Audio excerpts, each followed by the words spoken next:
The second week of the United States Football League, the USFL.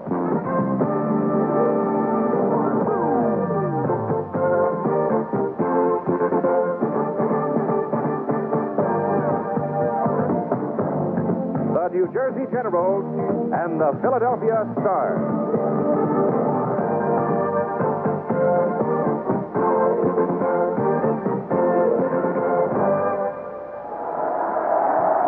From the vet in Philadelphia, New Jersey, and the Philadelphia Stars on ABC.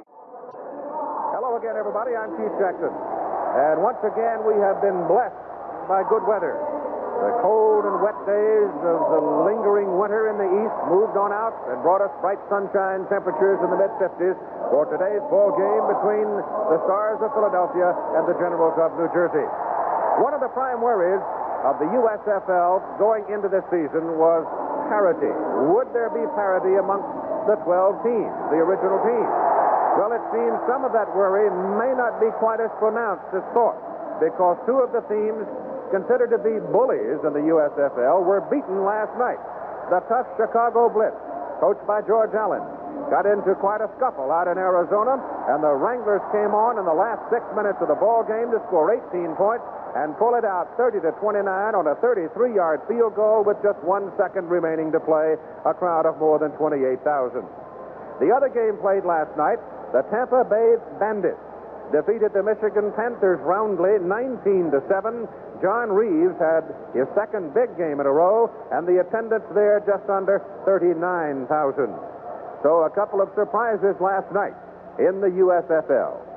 As for some comment on last night, last week, and today's ball game between New Jersey and Philadelphia, let's turn to my colleague, Lynn Swan, the former great All-Pro wide receiver from the Pittsburgh Steelers. Swanee? Thank you, Keith. Last night's game and last week's game I thought were very competitive, the outcomes not being decided until the final minutes and seconds of those games. But last week, conservative play marked that game, and the New Jersey team will have to be a great deal more aggressive if they hope to have a chance in this ball game, because the strongest part about the Philadelphia team is their offensive line. And when they're working well, Kelvin Bryant will run and catch the ball extremely well. Conversely, the Philadelphia defense will also have to play well. We know that the New Jersey team can run the ball, but they're going to have to pass the ball against a very sound Philadelphia secondary. That means Herschel Walker has to be more involved in that passing game, because it's not enough just to be able to run. Keith? Some of the leading offensive personalities in today's ball game obviously are going to revolve around two of the prized rookies in the USFL, one of them being Kelvin Bryant, signed by Philadelphia. Kelvin out of North Carolina. He carried the ball 18 times for only 51 yards. He's got to produce a little more than that on the ground for them, even though he is a threat with the pass. As for Herschel Walker's debut against Los Angeles last week, he gained 65 yards on 16 carries and scored a touchdown. But what about Herschel Walker going into game number 2? He says this. I think I'm at least more mental prepared today. Like, I think I was more physical last week.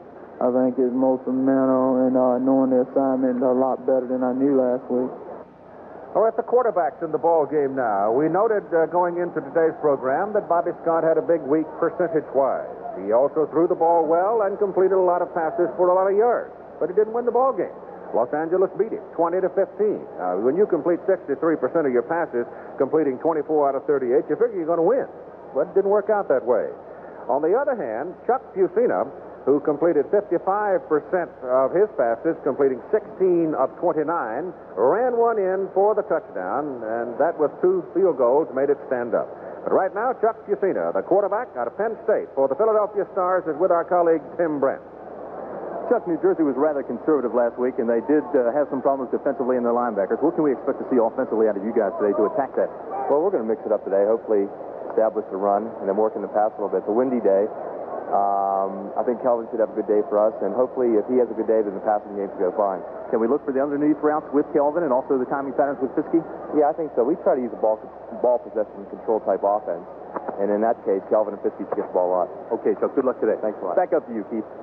All right, Tim. Crowd still coming in. A very warm, comfortable afternoon. Temperature mid-50s. We've talked enough. Let's put it on the tee and play some football. White is the referee. Umpire is Ed Manning, both out of the ECAC, Eastern Collegiate Athletic Conference. So is Jeff Bergman, the head linesman. The line judge, Larry Hill, out of the Atlantic Coast Conference. Back judge, Mike Looney, out of the Southern Independence. And the field judge is Mike Cochran from the ECAC.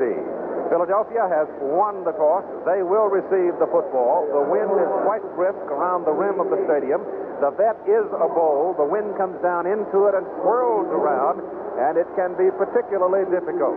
But as we noted, it is a most comfortable day considering what we've had here over the last few days in Philadelphia. Kicking off will be Dave Jacobs. He is the young man who had 2 field goals for New Jersey last week. He will tee it up from right to left, and he will kick it to number 22, Alan Harbin. Alan Harbin is a 200-pounder out of Cincinnati. He is a rookie. Dave Jacobs showed pretty good kickoff, hang time and distance last week once he got past the opening game jitters. I think a lot of people had some opening game jitters last week, but many of you know the attendance was better than 40,000 for the opening round of USFL games. Attendance was pretty good last night, and the contest is on as Jacobs nails it deep into the end zone, and it will not be returned by Alan Harbin. It will be first down for Philadelphia at their own 20. They play on the artificial surface here at the Vet in Philly. Chuck Fusino will start at quarterback with Kelvin Bryant and Booker Russell at the setback position. Wide receivers are Willie Collier, Scott Fitzke, and Steve Folsom is the tight end. But I think you also have to include the running back Bryant in amongst the receivers. The big guys up front reflected there, and Bart and Brad Oates are brothers. Now we get some movement as Philadelphia shifts in the first snap of the ball game from the 20. And the handoff goes to the big guy. They go to the fullback this time. Booker Russell, 235 pounds, out of Southwest Texas, brought down by Ray Kostick out of Mississippi State. The gain is up across the 25 to the 26. Defensively for New Jersey, it's James Lockett, Ben Watts, Richard Murray, the down linemen. In the 3-4 defense, the linebackers are Schultz, Mathis, Kostick, and Weddington. The secondary for the Generals, Daniels, Knoll, Moody, and Williams. Second down and 4 for Philadelphia. And they come up this time loaded on both sides. They are double wide. The tight end flexes off into the slot and goes in motion. And Fusino back on second down and 4 to throw. Goes short over the middle. The pass is caught by Steve Folsom. Folsom breaks his leg across the 40. Goes to the 44. First down, Philadelphia. The play was very, very well executed here, Keith. Sending the receivers downfield, spreading out that defense. And his tight end just comes across just into that open zone. There you see he's getting a little pick from the fullback downfield. First down for the Stars. Steve Folsom out of Utah. Big guy, 6'4", 230. Last week, he caught a pass for 10 yards. Back a little. Kelvin Bryant now, the I back out of the I formation. And they've got trips on the top of the picture. Back goes Fusino to throw it again. Goes short over the middle of Kelvin Bryant. Bryant, one of the more elusive people in the game of football, takes it down inside the New Jersey 45, close to the 43. Bryant caught 6 passes last week for 34 yards. And the second tackle of the ball game by Keith Moody. Keith, those are the plays that are so difficult to stop. You send that back out of the backfield. You get him into the secondary, not deep. And all he does is just sit down. Now, when you get a runner who is an elusive type runner, he gets downfield. He doesn't have that many people to go through. And you see here the excellent move he puts on the linebacker and gains another 6 yards on the play. So the Stars opening with successive first downs, moving the ball through the air primarily. They call it inside the 44. Pitch to Kelvin Bryant. Gets around the corner to the 40. Out of bounds at about the 37 by Mike Williams. Mike Williams played very well for New Jersey last week at the right cornerback position. He's out of Texas A&M. Lanky Kelvin Bryant, who at one time in his junior year exploded for 15 touchdowns in 3 ball games. Penn Staters are very obvious on the Philadelphia Ball Club. Chuck Fusino, of course, was the quarterback of, I thought, a great Penn State team that went to the Sugar Bowl and lost to Alabama. That 78 team, one with Newman and Suey and Farrell and all those people. The handoff again to Bryant. Explodes up the middle and goes inside the 30 to the 29. Well, I said the best part of the Philadelphia team might be that offensive line, and so far they're doing a phenomenal job, opening up a big hole there up the middle, a quick hitting play for Kelvin. Brad Oates at one tackle, 275. The other tackle is Irv Eatman, the rookie out of UCLA, 280. The guard Chuck Comiskey, 280 from Ole Miss, and Rich Garza out of Temple, 260. And the center is the rookie from BYU, Bart Oates, at 267. They are very big and quick. Left tackle and center, the Oates brothers are brothers, and they have a lot of great expectations in people. Jim Mora, who came in late to the Philadelphia organization. They had one coach, George Perlis, who moved on to Michigan State, and he came to the team, and he's very happy he's here. The ball is just inside the New Jersey 30-yard line, where it is first down. Philadelphia, no score. We've got a timeout.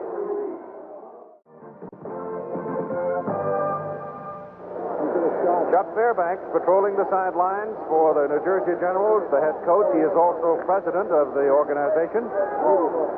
And he thought he had one last week, only to have it slip away in the final moment. Now he's watching his defense get tested. They go into a 5-man defensive front as the linebackers come up on the outside. On first down, Fusina almost dropped the ball coming off the snap, but gets it away, and the pass is incomplete, bobbled around by Booker Russell, the fullback, swinging out to the right side. Pass was not precisely on target for Booker. He couldn't get a handle on it. The toughest thing about that pass, Keith, was the angle which it was thrown. Fusina really didn't get a lot of pressure, but just the angle he had to throw the ball to Russell made it a very, very difficult catch, as Russell couldn't get his body turned to grab it. It is second down and 10. The ball is just inside the 30. The Philadelphia Stars in the red and gold. Now they move Bryant up into a slot position, which automatically makes him an obvious passing target. Instead, he reverses it the other way, has the football. He's pinned in and caught from behind and brought down on a fine play by Richard Murray, who had 5 years in the NFL. Murray at 260, 29 years of age, out of Oklahoma. And a big play for Richard. The loss is back outside the 35. In fact, back outside the 37. So they're going to be looking at third down at about 18. Can't dance around for too long in that backfield. There's always a big man trying to chase you down. The wide receivers now are two of Joe Paterno's former players, Scott Fitzke, number 81, Tom Donovan, number 87, Willie Collier is the other wide man, so 3 wides are in there. And back goes Fusina, getting good protection. Gets his pass off. The pass is complete to the tight end, Steve Folsom. He is inside the 25, but he is short of the first down. It'll bring up fourth down, and here comes the kicking team. The field goal was very much a weapon last week in the opening round of games. It was obviously very much a weapon last night in Arizona's victory over Chicago at 30-29, and Dave Trout is on now. Dave Trout, who stands only 5'6", but has tremendous velocity with that foot, going from 41 yards. It is into that swirling wind, and nothing to it. It just knocked it right down. The wind turned out to be the 12th player on that defensive team. The ball just hung up in the air. And so, the Philadelphia Stars are turned away. No score in the first quarter. Move along, Irv Eatman, who signed on as a rookie. Right now, let's concern ourselves with New Jersey. They have the football. And the quarterback is Bobby Scott, Herschel Walker, Dwight Sullivan in the backfield. Wide men are Larry Brodsky, Tom McConaughey, Victor Hicks, the tight end. Victor Hicks had a big week last week. Millard, McMillan, Hall, Harris, Murtha up front. And Bobby Scott with a slight draw and pull starts at quarterback from the 24. It goes to Herschel, and Walker running to his left. Gets it from the 24 out to about the 28, maybe the 29. Mike Lush, 192-pounder from East Stroudsburg State, brought him down, the free safety. The defensive unit for Philadelphia, Fielder, Ofer, and Case, the 3 down men. Backers are Brooks, Howard, Mills, and Cooper. Secondary, Gibson, Werner, Lush, and Jackson. And it is second down and 5. And Scott gives it this time to his fullback, Sullivan, and Sullivan takes a wallop from Sam Mills, inside linebacker out of Montclair State. Oh, and the coaches are high on him. Here's a young man who everyone said should make the team. He's barely 5'10". He's not a real big man for a linebacker. He doesn't have great strength, but he wants to play football. Turned in a great game against Denver, and Jim Moore likes the way this man plays football. Ball is just over the 30, where it is 3rd down and 4.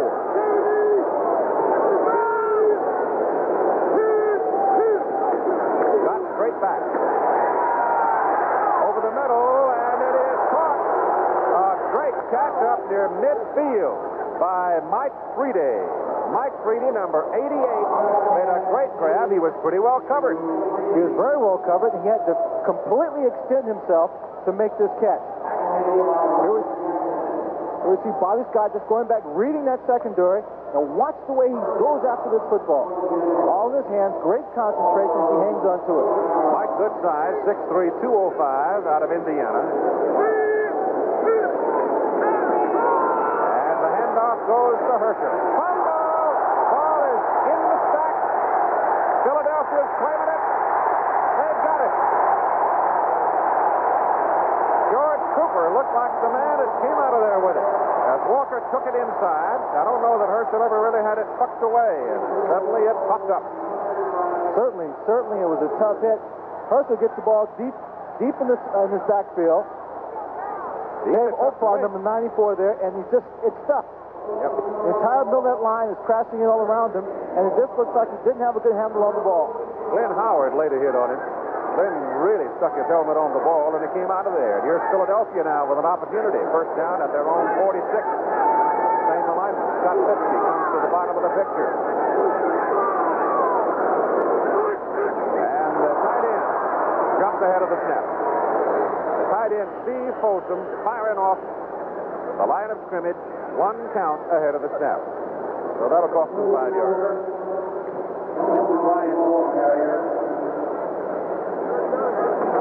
Tom White, out of the ECAC, the referee. You've got 8 minutes and 9 seconds to play in the football game. The New Jersey General sideline. Offside, right in, first down. And it's first down and 15 from the 41.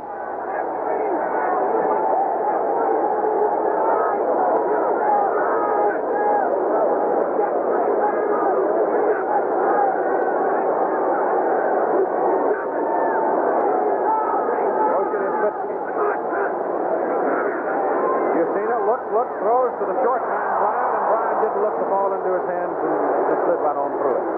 Brian thinking more probably about turning and running downfield than about making that catch.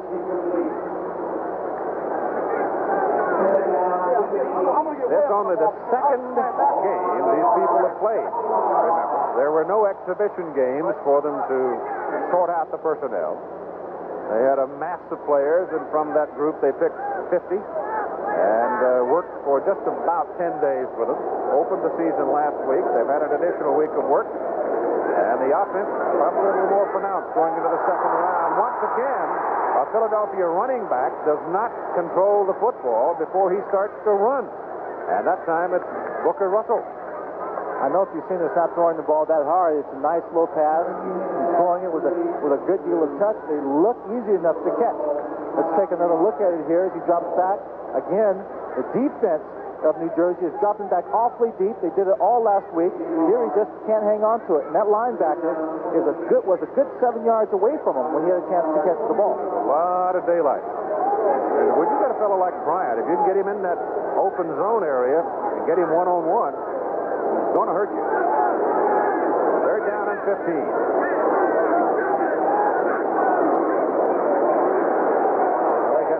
Sidelines, but Buchanan goes over the middle with it, and he drills it to Tom Donovan.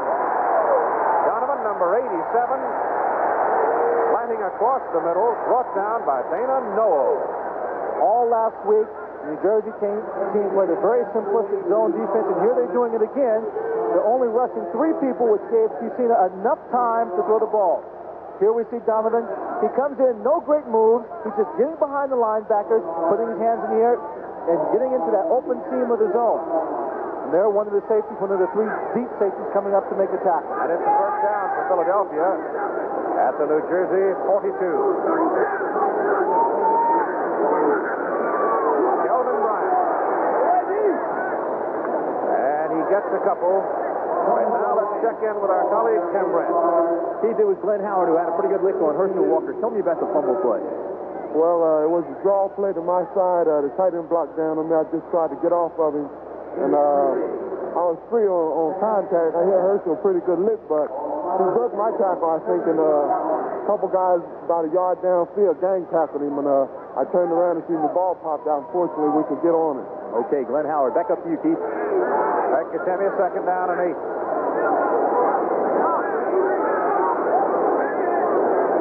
From the 38. Into the middle goes the fullback, or the Kelvin Bryant, who was lined up in a fullback position.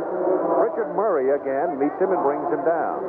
Kelvin Bryant is 6'2", 195. He is a rangy sort of a fella. He really doesn't look like he is that heavy. But he can stick his head in the stack pretty well.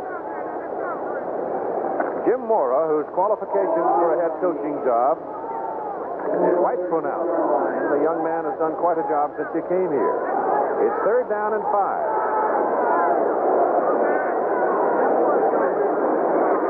Eugenia back, looks over the middle, and misses his man. He had his tighty and Folsom down the middle. He had Folsom open early because he had turned in front of Dana Noel, but just didn't get the ball to him in time. And that time he was looking at a blitz by the New Jersey team, and he tried to get rid of the ball as quickly as he could, but just a little mix-up.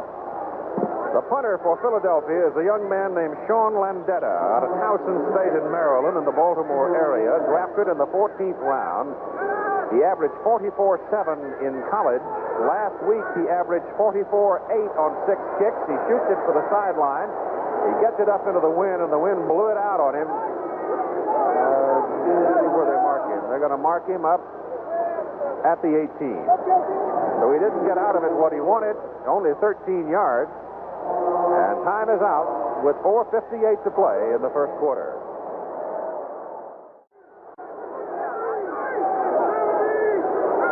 From the 18-yard line, first down for New Jersey Generals as Herschel Walker goes in motion, and the handoff goes to the fullback, Dwight Sullivan, out of North Carolina State, up across the 20 to the 21, and Sam Mills is there to greet him one more time. Second tackle in the ball game for Mills. He popped through that line. Mills is just standing there waiting for him. Poised, got low, made a good tackle. Of course, he doesn't bend down too far to get low.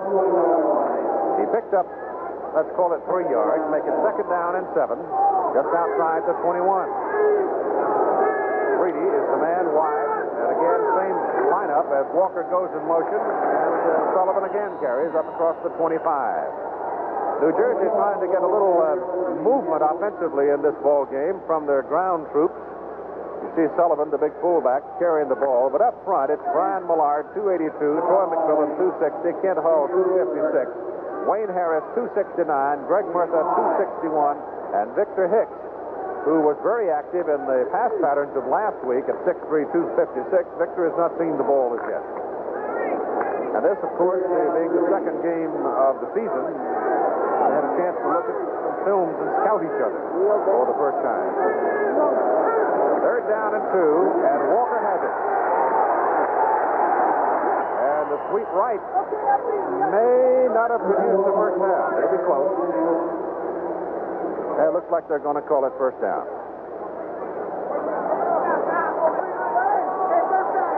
So the New Jersey Generals pick up a first down as the football is marked up near the 30-yard line as Herschel Walker on what Lynn Swan's alma mater used to call the student body right.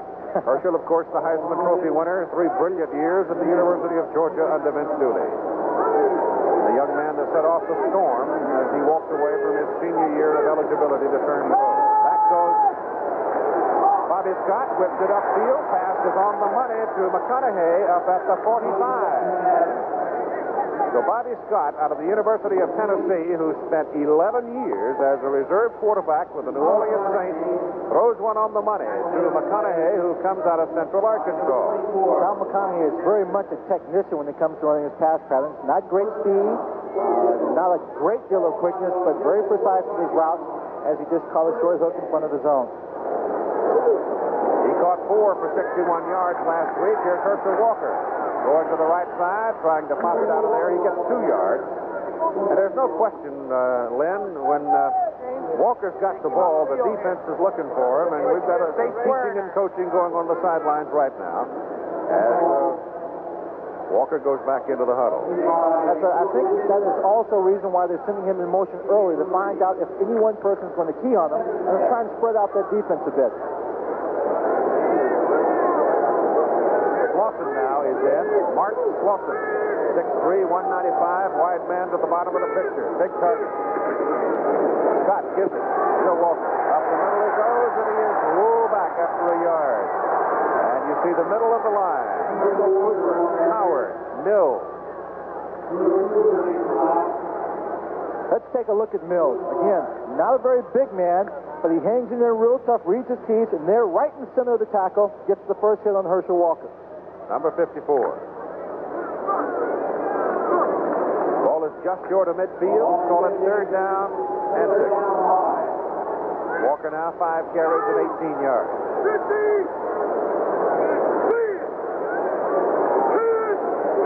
Larry Coffey is in there. Walker is out. Back goes Scott to throw. Loops it downfield. Intercepted. Somebody broke a pattern. It looked to me like Scott was throwing the ball to a point. The receiver turned and went the other way, and Antonio Gibson had it all to himself. Antonio Gibson did a great job with this gift, really, from Bobby Scott, because Bobby is throwing to where he thinks the receiver is just going to stop and turn right around to him. The receiver sprints to the outside, and there's Antonio Gibson. That is the 4th interception of Bobby Scott in the USFL. So the second turnover by the New Jersey Generals gives the Philadelphia Stars the football. First down at their own 32. Antonio Gibson making the interception. Chuck Yusina brings the Stars up now offensively. And they put Kelvin Bryant deep in the I formation. Back goes Yusina. Goes over the middle. The tight end is wide open. Steve Folsom. That time they didn't drop 20 and got burned. This is exactly what game film can help you do. They played that 2 deep secondary quite a bit against the LA Express last week. Here, Fusina looks for it, sends the tight end deep, right down the middle, splits the 2 safeties behind, and gets behind those linebackers, puts on a good little move here, and picks up a few extra yards. That's preparation. Yep, sure. Fusina now 6 out of 9 for 83 yards. He had 2 passes dropped when he threw it right on the hands. From the Generals 49, give the ball to Kelvin Bryant, and the offensive line surge takes him across the 45 to the 44. Here's Tim.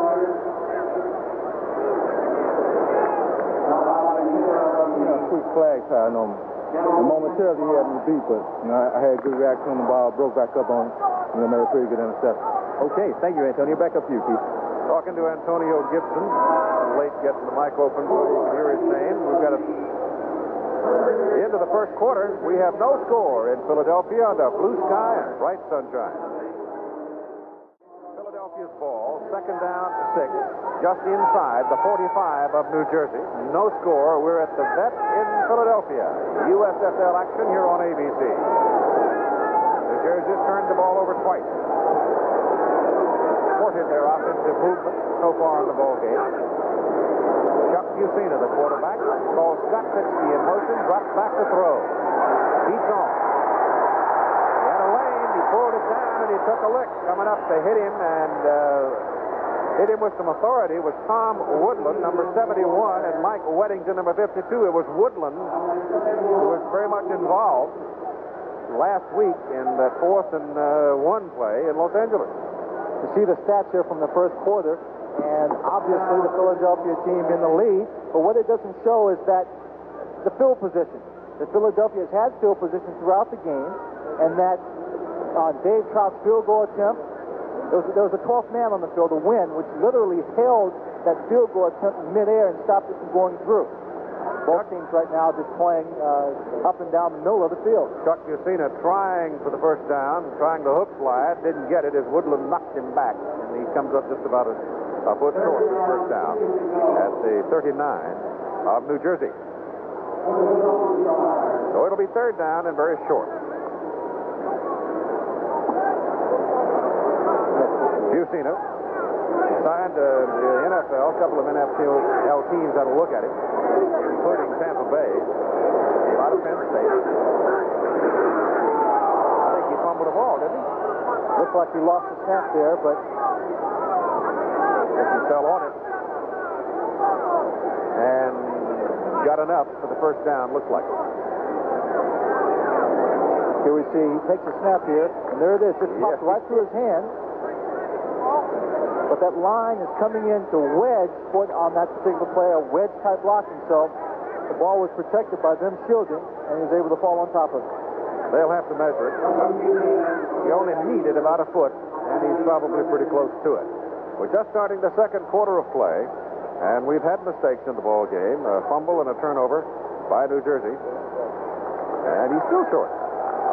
Not just that much. And Chuck Fairbanks now looking to the big people in the middle. Tom Woodland, 260. He alternates at nose guard with Ben Watt.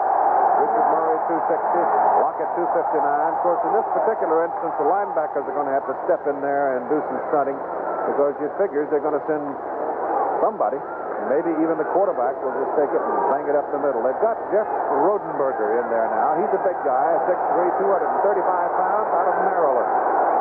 Kelvin Bryant is the deep man out of the eye. And Bryant has the ball, and he has the first down. So they go to a power I with Rodenberger, 235 in. Give the ball to Bryant, and behind Rodenberger and Russell, they just bang it in for the first down. The offensive line just controls that line of scrimmage, and you see right there, it's driving the defensive line back off the ball. Nothing fancy, straight ahead football. Number 50 is coming off the field for New Jersey. That's Reggie Mathis, the Oklahoma linebacker. He kind of hobbles to the sideline, shaken up for a moment. Maurice Clemens. Back. Pitzke starts and was stopped. A little mix-up there. The ball is pitched to Kelvin Bryant. And Bryant slides, slips, and wiggles his way around the right side for about 9 yards. Dana Noel finally brought him down. This is what we were talking about a while ago when one referred to Kelvin Bryant as elusive. Watch him. He gets good blocking up front here and almost gets out in front of his blockers, and he just follows it. Nothing fancy. Here he didn't even have to use a move, but just kept his legs moving, following the good blocking his offensive line is providing for him. Hard guy to get a solid hit on, too. Though he has had a history at the college level of quite a few bruises and injuries. One of them serious. Bryant going right side. Flanagan gets the first down. The ball is inside the 25 now of New Jersey. And the Philadelphia Stars beginning to get some offensive movement. Bryant with 9 carries in the ball game for 28 yards. He carried 18 times in the opener at Denver last week for 51 yards. Going to get a rest right here. Alan Harvin will come in. Harvin at 5'9", 200 out of Cincinnati, a rookie. He's also the kick returner, and he was a 5th-round draft choice out of Cincinnati. Had 17 yards last week on 3 carries. Fullback remains Booker Russell. First down from the 24. Fusina stands up, goes to the sidelines with it. Pass is completed. Right on the sideline to Pitzke. Got to have 2 feet down. Just a real quick pass, taking advantage of that cornerback who is rotating up again a 2-deep zone, a pattern that requires just a little bit of timing and just sitting down in the middle of that zone. Pitzke, a good technician, just makes an outside move and gets open. And it's first down, goal to go. Philadelphia. The football is just inside the New Jersey 9-yard line.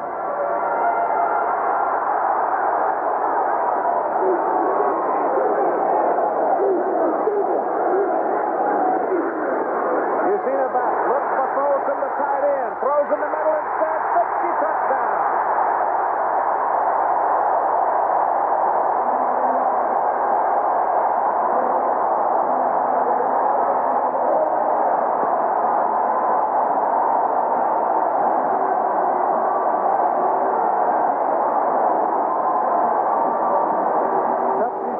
Tom Pitzke, 2 Penn Staters that just put very well as you see Fusina under a great deal of pressure.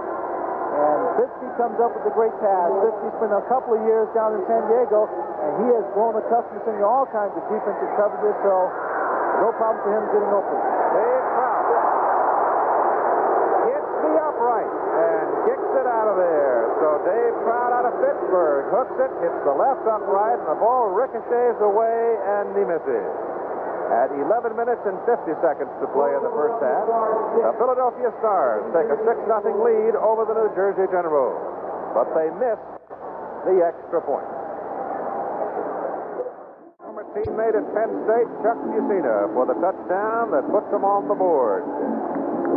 Here we watch Chuck Mussina again, just scrambling, and Mussina Fitzke throws up his hand as he breaks across that man-to-man coverage deep in the end zone. He kind of had his choice. I think he had Folsom open going to the corner as well, but he chose Fitzke. I guess it's when two guys have known each other that long and played as many ball games, you go to the guy you know, huh? You understand them. You know some of the little moves he's about to make, and you can read them better. All right, Trot will kick it off. Wind whirling and swirling around, and Thomas Lott takes it on the goal line, a yard deep in the end zone. Out he comes, wedged in front, hit at the 20, and Thomas gets it to the 22 before he is knocked back by Roger Jackson, another Penn Stater. 11:39 to go in the first half, and Philadelphia leads New Jersey by a score of 6-0. The Generals have the ball. New Jersey Generals in the white. The football is theirs at their own 22. They trail by a score of 6-0 here in the first half. The quarterback is Bobby Scott, 33 years of age, 11-year veteran out of the NFL in New Orleans. And Tennessee, his alma mater, sets him up out of the I formation. And he's back to throw. Has Walker as the safety valve on the left. Gets good protection, now gets the man downfield, and he misses him. As Larry worked himself into the open, but by that time, Bob Scott had run out of time, and here's Tim Brandt with Scott Fitzke. They showed you man coverage, and it looked like they gave you zone. Did you read that?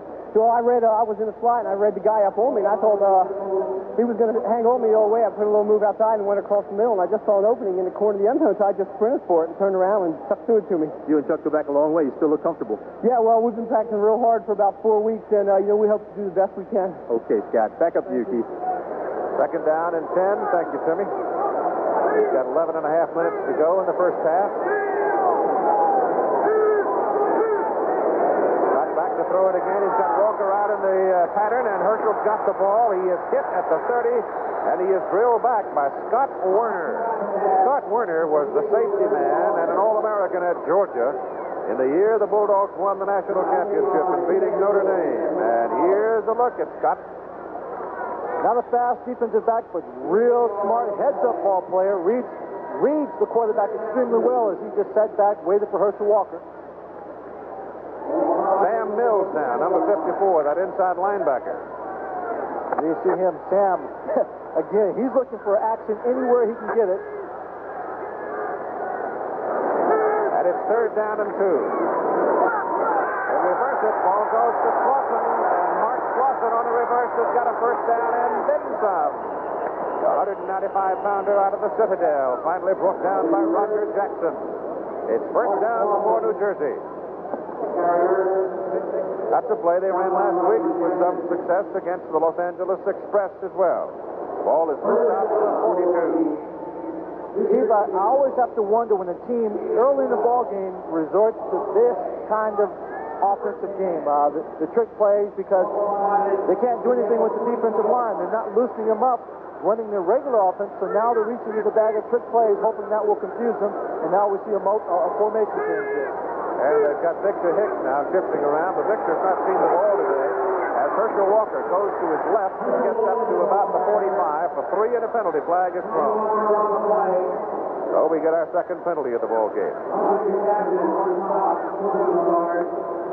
Holding, New Jersey. Well, they've had 2 turnovers, and now that's a major.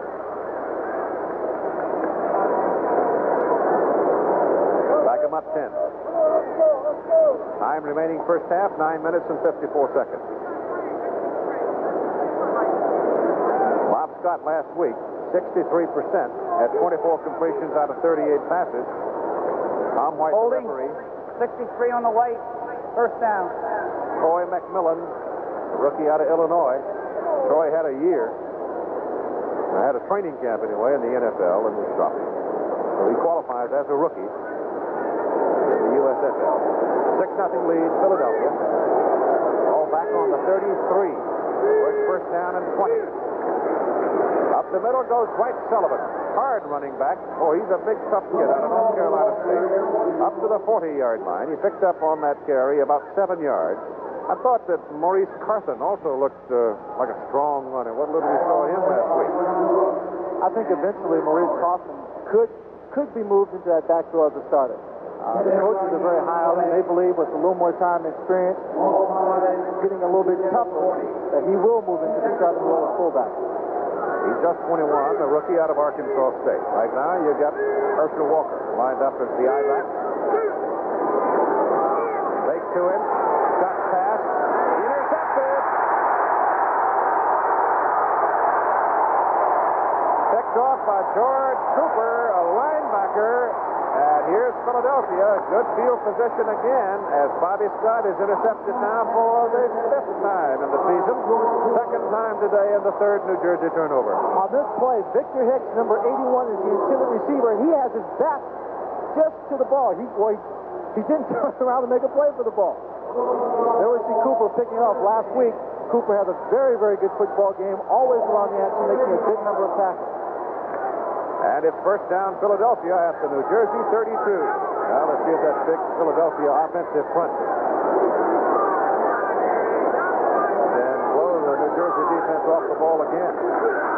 Quick handoff to Booker Russell. And Russell, a quick hitter over the right side, gets good yardage on first down. He moves it down to about the 25, so give him 7. We talk about that offensive line. Herb Eaton, number 75, a rookie on this team, was a defensive tackle for most of his college career, defensive end, for most of his college career, and only switched to the offensive line in his senior year. And he has got lots of power. I think between he and Chuck Comiskey, that is definitely the strongest side of that offensive line. Dana Knoll shaken up, comes off the field for the New Jersey Generals. And we get Anthony Allen going in to replace Dana. Allen's a 175-pounder replacing 200 pounds at strong safety. 175-pounder is going to have a little trouble playing that support role from the strong safety position. Philadelphia, double wide, bottom of the picture, drops Bryant back into the deep position out of the eye. Bryant's got the ball, and again, the Philadelphia offensive line on 2nd down and 2. It's a swinging door. You should have seen the way they collapsed the right side, the left side of that defensive line. Eaton, Comiskey, and the center just really did a job of opening up that hole. Now, Herb Eatman weighs 280. Chuck Comiskey weighs 280. There they are, 69 and 75. There's a solid wall of red shirts right there. And it's first down Philadelphia. The ball is inside the 15 of New Jersey. That's Bryant again, and he is at the 10. Get him 4.5. We don't count halves, so call it 4.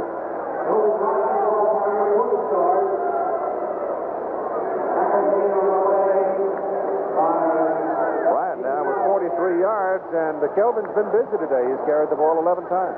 He's been very busy. We talked earlier at the beginning of the show about conservative football last week. Certainly, this Philadelphia team is anything but conservative, and I'm surprised that New Jersey still continues to play that very conservative, unaggressive defense. That's costing them. 2nd down, 6 from the 10. 50. In motion, ball goes to Bryant. Bryant trying to get to the sideline. Legs are locked. Falls forward to the 7. Mike Williams made the play at quarterback for New Jersey.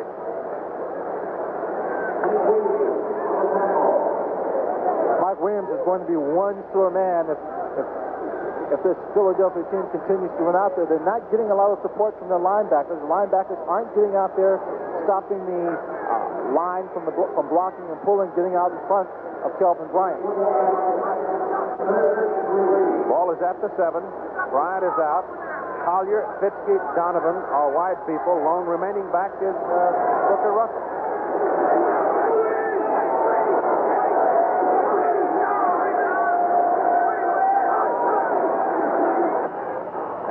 think he did. He used too much time. He checked off. It was obvious that he had checked off and called another play. And he used up the allotted time. And it cost him 5 yards. That's the kind of a mistake Chuck Fusino will not to make. Especially this close to the end zone. When he came up to the line of scrimmage, I'm positive he expected to see some kind of man-to-man coverage. And what he got as far as a pre-read was strictly zone. So he wanted to get out of his man play and go to his zone play to take advantage of it, but it did cost him too much time. Ball comes back near the 12. The timeout is charged to the Philadelphia Stars as Fusina goes to the sidelines to get confirmation on what the coaching staff wants. It'll be third down. Ball is at the 12.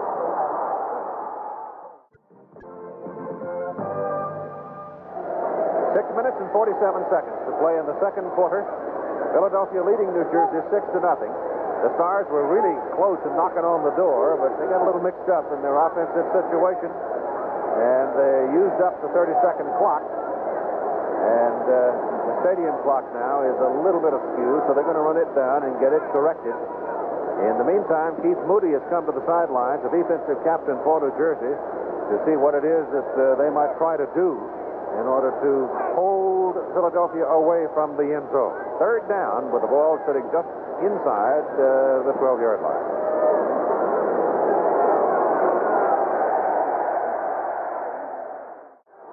Here we go.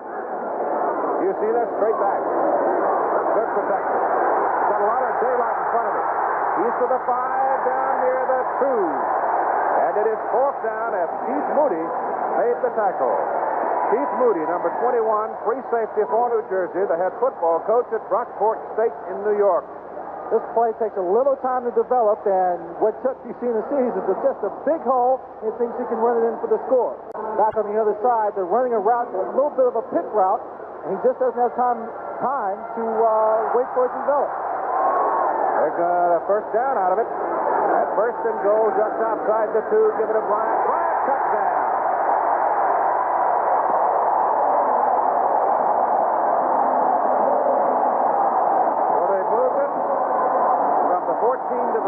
Got backed up to the 12, and then Fusina ran it down inside the 3, close to the 2, and Kelvin Bryant slammed it in over the right side. He ran it in behind Eastman and Comiskey. The only way to go. Here they just blow that defensive line back off the ball.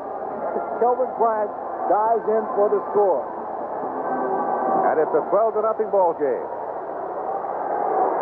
Bryant leaving the field. Looks like they're going to go for 2. The 3 wide receivers are in. Donovan, Sitsky, Collier. Going for 2. That's one of the rule differences in the USFL versus the NFL. Here's Fusina, roll to the right, goes to the corner, and it's knocked away. Incomplete. And one of the linebackers, Mike Weddington, number 52, it drops off and slapped the ball away from Tom Donovan. I'll tell you, Mike Weddington made a great play here. He just sticks with a man-to-man. He has great position. It's a tough catch when you got to reach over the defense, over the receiver to knock it down, but he does a great job there. And with 5 minutes and 20 seconds to play in the first half, Philadelphia 12, New Jersey nothing. They have pretty much dominated the football game. That was 3 New Jersey turnovers. And Philadelphia particularly impressive in the trenches. And that's where you build football teams. Now, you can have all the hot dog running backs in the world, and in deference to you, Mr. Swan, the great wide receivers too, but if you don't have the big guys up there in the trenches, you just can't build a foundation for a football team. I have always been appreciative and thankful for the good offensive line that I had when I was playing professional football, and I'm sure Kelvin Bryant feels the same way. Right now, he has to be saying to himself, well, New Jersey, you might have a Heisman Trophy winner. But Herschel, I have an offensive line. Yes, sir. 5 minutes and 20 seconds to go in the first half. Thomas Lott is the deep man. Former running quarterback for Barry Switzer at Oklahoma. Dave Trout hangs it way up there, and the wind shoves that ball deep, 4 yards deep in the end zone. Lott comes weaving his way out, and Thomas gets it out to the 20. Here's Tim Brandt, and he's with Kelvin Bryant. Thanks. Kelvin, it looked like an isolation play. Tell me about the touchdown. Well, it was just an isolation play straight up the middle. And, we just wanted to get some movement, and, maybe I could find a little crack in there. And, it was wide open for me, so it was pretty easy. But, I got hit before I got in the end zone. So all going your way right now. Any particular problems? Well, not really. The offensive line, they're doing a great job up front. So I think as long as they do a good job, I think I'll get some yardage. Thanks, Kelvin. Back up to you, Keith. On first down, Bobby Scott turns and gives the ball to Herschel Walker. And Walker, getting some daylight, comes across the 30 to the 35 at a first down for New Jersey. Chuck Fairbanks, who is the head coach of the New Jersey Generals, has not consented to allow interviews with his playing personnel on the sidelines. And, of course, this is a decision that is wholly and totally up to the coach. And I don't mean that in any way to be critical of his decision. That is his prerogative. He said, no, that's the way it is. Jim Mora, on the other hand, felt it would not be an encumbrance. Just over the 35 to the 36. And the pitch to Walker again, trying to run it to his left. Not going to work. I have the feeling, and we're going to document as we go along through the year, but I have the feeling that Herschel Walker is a right-handed runner. Many of his big runs have all been to the right, but here we see Dwight Sullivan, number 46, trying to get a block here, but just doesn't quite make it. You can't leave your feet and dive as an active or mobile linebacker. He just plays you off with his hands, keeps his balance, and then he's ready to make that tackle. And that's just what happened on that play. Herschel has run to the left twice, gained 5 and 1. He's run to the right 3 times. He went 3, 3, and 16. Second down, a little less than 10. Walker with the ball again. Pursuit's pretty good, but he ran right through 3 people reaching for him, and they finally bring him down just short of the first down at the 44-yard line. Well, every indication was that he had a pretty good week of practice. He said he felt well adjusted going into the second ball game, and that he expected to play more than he did last week, and he has.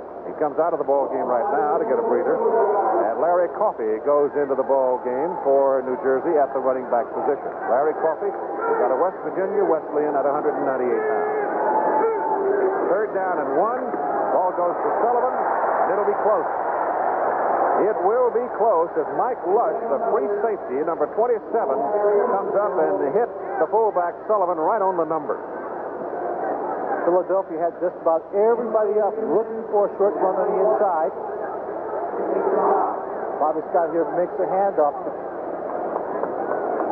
Sullivan's a big man. You have to be a pretty tough little safety and have some good leg power to come in and stop a man that cold. He did, too. He's short of the first down. The ball is just over the 45. Walker is back in. Fourth down, and the Generals are going. Walker into the stack. Should have a first down. Penalty flag is down across the way from one of the, it'll be the line judge, I think, might have thrown that flag. And we've got offside against Philadelphia. So that will definitely make it first down, New Jersey. And we have 2 minutes, 17 seconds to play in the first half, with Philadelphia leading 12-0, having missed a try for a 2-point conversion. And Dave Trout hooking the kick on the first touchdown, hitting the upright. Offside, right tackle on the defense, first down. At the 49 of Philadelphia. Larry Brodsky, bottom of the picture. Antonio Gibson just over to cover him. Inside it goes to Sullivan. Sullivan, the fullback, spins out of the grasp of one tackler and gets it to the 45 for 4 yards. Dave Ofer, the big nose tackle at 250 pounds out of Penn State. 94 right there. You were commenting on the way Ofer plays. We've got a timeout now as we come to the 2 minutes. 2 minutes remaining to play in the first half. And remember, in the USFL, on each first down, the clock stops until the chains are ready to go. So they stay a long time that way. Items for you are USFL reports involved by Lynn Swan, highlights of games played last night, 2 very interesting games, and some highlights out of this first half. Philadelphia leading by a score of 12-0. Herschel Walker, who has been the principal celebrity since he decided to walk away from a year of eligibility and became the first undergraduate to sign with a professional football team. It set off a wide storm, but successive beatings have seemingly dampened some of the thunder and lightning in that. Of course, the big worry of the college people was that people were running around holding checkbooks out, and young people would be grabbing them and running for them. Of course, Chuck Fairbank's big worry was trying to keep him out of interviews and on the practice field so he could learn this system. Right. Second down and 6 from the 45.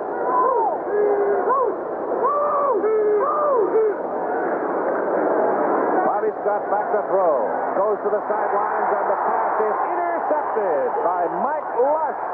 That is the third interception today and the 6th interception in 2 games for Bobby Scott. And every New Jersey possession so far in this football game has ended in a turnover.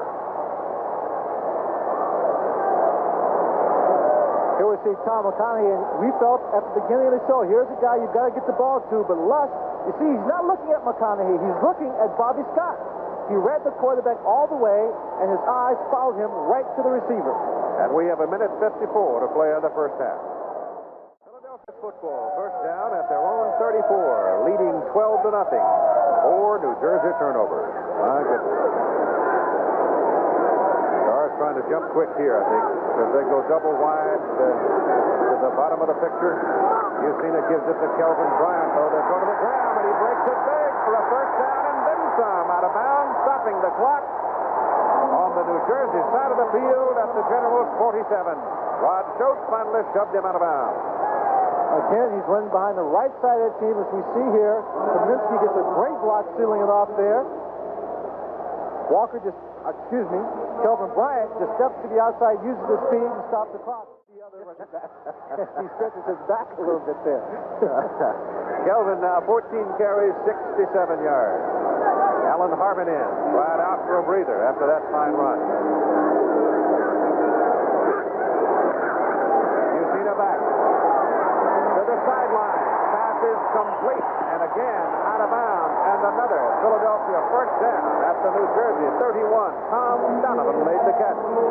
Tom Donovan makes this catch, and the secondary is so far back, I don't understand why they're giving him so much room. As you can see, the safety there, Dana Nolan, number 37, is still a good 5 yards away from him when he made the catch. I don't believe that Rod Schultz, as good a football player as he is, at linebacker, is going to cover Tom Donovan. Can't do it. Not one-on-one. Not one-on-one. Just inside the 32. First down, Philadelphia. 1:40 to play in the first half. Stars leading 12-0, trying to get another one. Loop to the sidelines. It is intercepted and going to be brought back by Perry Daniels, a rookie out of Tennessee. And so the Generals defensive secondary, the cornerback, Perry Daniels, picks one off. You see, Terry Daniels is sitting here playing him a man-to-man, and he's got help deep inside. But there he just gets inside position. The ball is thrown short, and he makes the catch. You see him again looking for that too deep zone, and it's just a combination of zone and man-to-man, where the safety was coming back, covering the deep zone, and the corner played the man-to-man coverage. All right, now why has he went away from Steve Folsom, the tight end, and made a couple of big catches over the middle? Victor Hicks was the primary receiver last week for New Jersey. He hasn't seen the ball yet today. That's over the middle and caught by Larry Coffey. And Coffey doesn't get a whole lot of it. It started at the 30-yard line, and Coffey is hit up around the 35. It'll be second down and 5. Of course, in a situation like this, the secondary and the linebackers are looking for the pass, so they're getting a deep drop, so it's a smart play to throw it underneath. But with time running out, you can't keep going in the middle of the field. 102. Scott swings it out. Sullivan, the fullback, takes one tackler, but they turn him back onto the field of play, and that keeps your clock running. Unless they call a timeout, and I guess they have, because the clock has stopped. Excellent defense by Philadelphia once again, covering all the receivers downfield. not letting anyone open for Bobby Scott to throw to, so he has to throw it off to the sideline. Generals calling the time, have 2 remaining. 3rd down, 4. The ball is just over their 35 with only 51 seconds to play. The coach, Chuck Fairbanks, on the right. Quarterback Bobby Scott on the left. New Jersey signed a former quarterback at the military academy, Army, Lehman Hall. Big guy, 6'6", and about 215 or 18 pounds. Well, even a striking performer while at Army, I thought. I saw him, I guess, 3 times in the Army-Navy game. But he has obviously been away from the game some because of his requisites of service. But he's back now, and conceivably it could become a factor. Right. Much like, as we discussed, Roger Staubach, who had to go into the Naval Academy, and that's where that 10-man developmental squad of the USFL comes in handy, so a young man like that has the time to grow and develop. Dave Boister of Holy Cross and Gene Bradley right now, the quarterback's listed behind Bobby Scott. 3rd down and 4. And Bobby back. Swings it out. It's Sullivan, the fullback. Moves his way. Brute strength. Just pure muscle. Up across the 40, gets the 1st down. Well, very close to it. Looks to me like he's got it. Cooper, Lush, Mills, a lot of red shirts ganged up on him, but Dwight had enough power to get his 1st down. There's your time. He had to get the 1st down, but he also has to keep the clock as a priority. Now remember, in the last 2 minutes of each half, the clock stops until the chains are in place. And once the chains are down, they're moving again, and the clock is running. And back goes Scott. He goes almost. Did he catch that ball? No. Coffey almost pulled it down. It was a great effort. Almost speared it. Mark McCants out of Temple defending. It was a great effort by Coffey. As you see, he's lined up there. And he gets out. He's open here for a second. The ball is just too high and a little late. Almost has it, but just can't get a handle on it. And it's stripped from him by number 20, Mark McCants. 12-0. Philadelphia leading. 1st half. 27 seconds to play.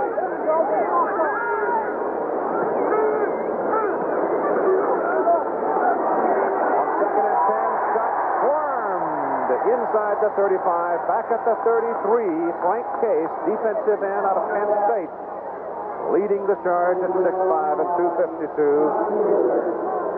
That was just an all-out great individual effort as they've got most of the people back in the secondary. You see him just breaks around the outside, beats his man, and pulls Bobby Scott down.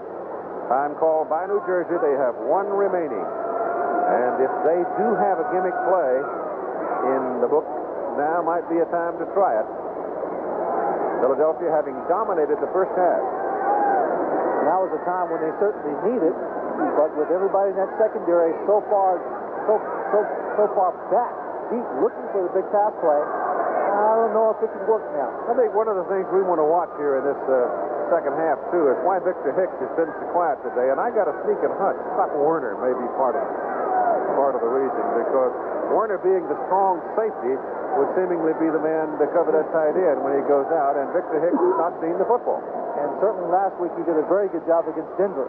Now having a little game film, one game behind their belt, they can understand a bit what they were trying to do. And Bobby Scott, I'm sure right now, is just a little bit frustrated, learning what it's like to have not a great deal of success when you're the starting quarterback. From the 34, 3rd down, 16.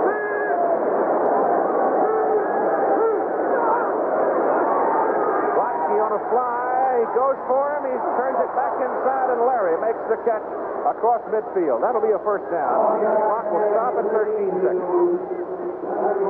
New Jersey, with the 1 timeout remaining, hustling up to the line, so that once the chains are put down, they can snap that ball and get the play going.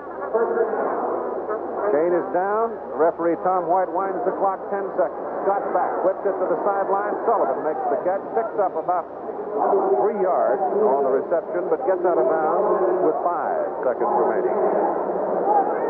2 very well executed zone pass patterns that they run there, trying to take advantage of the space that's between the secondary and the linebackers there. Brodsky was behind him on that play, putting pressure on the corner, forcing the linebacker to drop back a little bit deeper. So the man underneath was open. McConaughey hustles into the ball game, and they go trips to the right side. 3 receivers, triple to the bottom of the picture, and Scott's going to put it up as far as he can. It is incomplete. And the first half is over. We're at the 30 minutes of football at the Vet in Philadelphia. The Stars of Philadelphia lead the New Jersey Generals by a score of 12-0. We'll be back for halftime after this message and a word from our local station. We're at halftime in Philadelphia. Philadelphia over New Jersey, 12-0. We'll be going back for second half action. But there was USFL action last night. A pair of games were played, and let's take a look at some of the highlights. Last night at Tampa Stadium, before a crowd of over 38,000, the Tampa Bay Bandits hosted the Michigan Panthers in a Central Division matchup. After a scoreless first quarter, the Bandits jumped off to a 7-0 lead. Quarterback John Reeves, 6-yard touchdown pass, Eric Trevelyan. With the second quarter then winding down, Michigan quarterback Bobby Herbert looked for his prize wide receiver Anthony Carter. 22-yard pickup. And 3 plays later, it's Herbert once again rolling out. 3-yard scoring strike to his tight end Mike Cobb, tying the score at 7 as the half ended. Tampa Bay leading 10-7 in the third quarter. Greg Boone scores from 7 yards out. The extra point failed as Tampa Bay went on to record a 19-7 decision. Meanwhile, last night in Tempe, Arizona, George Allen led the Chicago Blitz to play before more than 28,000 Wrangler fans. First quarter action, the Wranglers on top 3-0. Quarterback Greg Landry finding Lenny Willis, 15-yard touchdown pass. That gave the Blitz a 7-3 lead. The team traded field goals, and in the third quarter, with Chicago on top 10-6, Landry once again, this time finding rookie Paul Ricker with a 12-yard touchdown pass. And George Allen's team is on top 16-6, looking good. In the fourth quarter, the Blitz on top 23-12. Greg Landry looking once again. His third touchdown pass of the game, the second to Paul Ricker, this from 16 yards, and that made it 29-12. Then with 6:55 to go, rookie quarterback Alan Risher connects with Jackie Flowers on a 10-yard pass to cut that lead 29-18. Now watch the 2-point conversion coming up. Risher scrambling all over the place, looking like Fran Tarkenton, finally finding receiver Mark Keel in the end zone, and a 28-yard completion to make it 29-20 in favor of the Blitz. And it was Risher again, with only 2:48 left in the game, this time finding wide receiver Neil Balholm from 9 yards out, of the Wranglers closed to within 2 at 29-27. 4 seconds on the clock. Kicker Jim Asmus, 33 yards out. Arizona over Chicago in an upset 30-29. What a game. And that will have George Allen talking to himself. That's the kind of score he usually wins by. Well, maybe the USFL has already reached parity. Chicago, a suspected powerhouse, but it was Arizona losing 24-0 last week to Oakland. Okay, let's go back now to Philadelphia and Keith Jackson. All right, Frank, thanks very much. Nothing like an upset to whet the appetite, is there? It's Philadelphia leading New Jersey 12-0.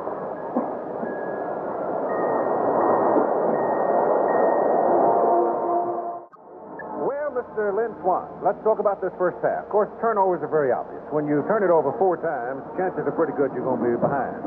And especially when they're turning it over and giving Philadelphia great field position.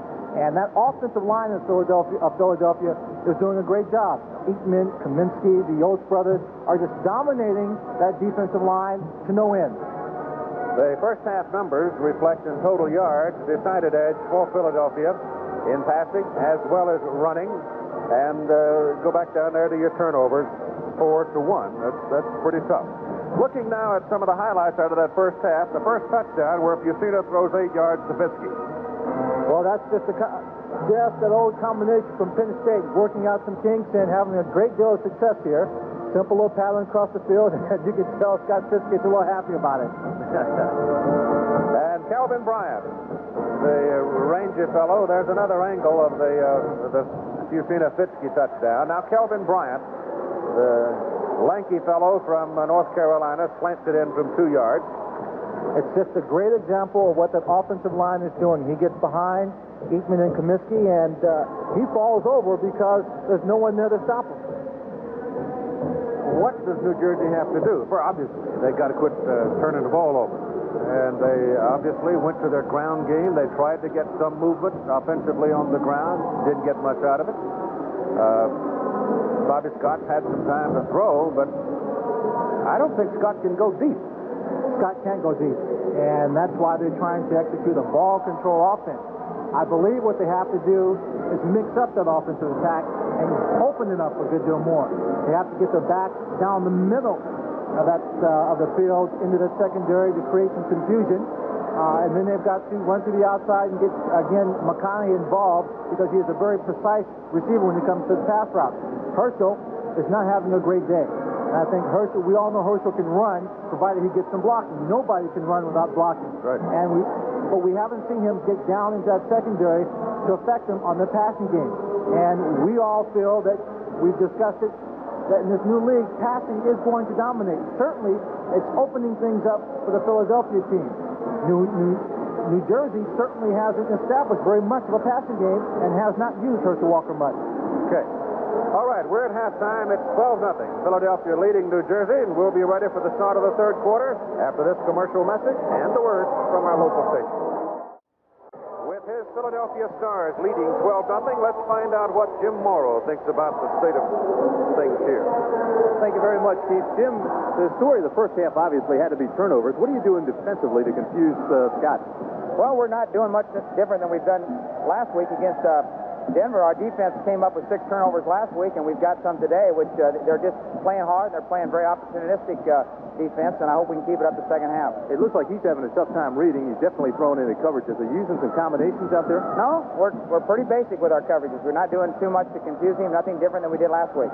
Any adjustments at halftime for Herschel Walker? You've contained him pretty well. Well, yeah, Herschel's a guy, you got to stay after the whole game because he's close to breaking them about every time he carries the ball. So hopefully we just get people to the ball and tackle well, and we can do a good job again in the second half. What do you think the key is to the second half?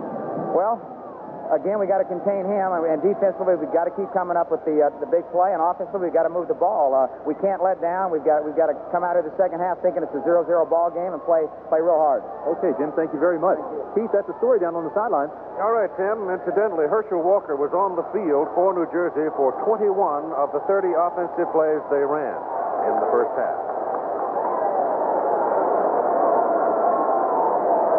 Continues to whirl around, blowing the flags on top of the vet here in Philadelphia really whipping, as you can see. That wind comes down inside. We saw it grab a hold of Dave Trout's field goal attempt and just knocked it down. It's almost as if an invisible hand reached up and slapped it aside. New Jersey yet to get untracked in this ball game. And the difference in the ball game, as Lynn Swan pointed out, Philadelphia is just flat whipping them in the trenches. Offensively and defensively, the big guys along the line of scrimmage. Dave Trout played his college football over at the University of Pittsburgh. And also played some professional football for the Steelers. Steelers, yeah. 1981. He was fourth in field goal accuracy, as a matter of fact, in the American Football Conference, hitting 12 out of 17 with the Steelers. Dave Trout, very strong leg, and I asked him earlier in the week about the kicking tee, and he feels that it's not going to help his accuracy, but it will help his power. Trout kicks off to Thomas Watt. The high hanger. Thomas watches it go through the end zone and off the field of play. And it'll be first down at the 20 for the New Jersey Generals. And presuming the lineup as they shuffle the people on and off the field, you'll have Scott, Walker, Sullivan, Brodsky, McConaughey, and Hicks. Millard, McMillan, Hull, Harris, and Murtha. And from the 20, we're ready to go. Brodsky will come wide to the bottom of your picture. McConaughey will be at the top.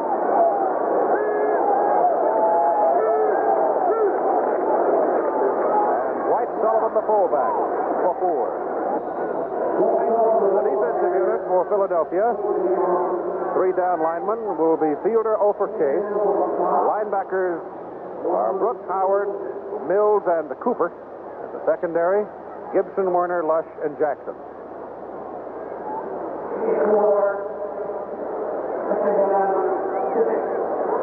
Same alignment.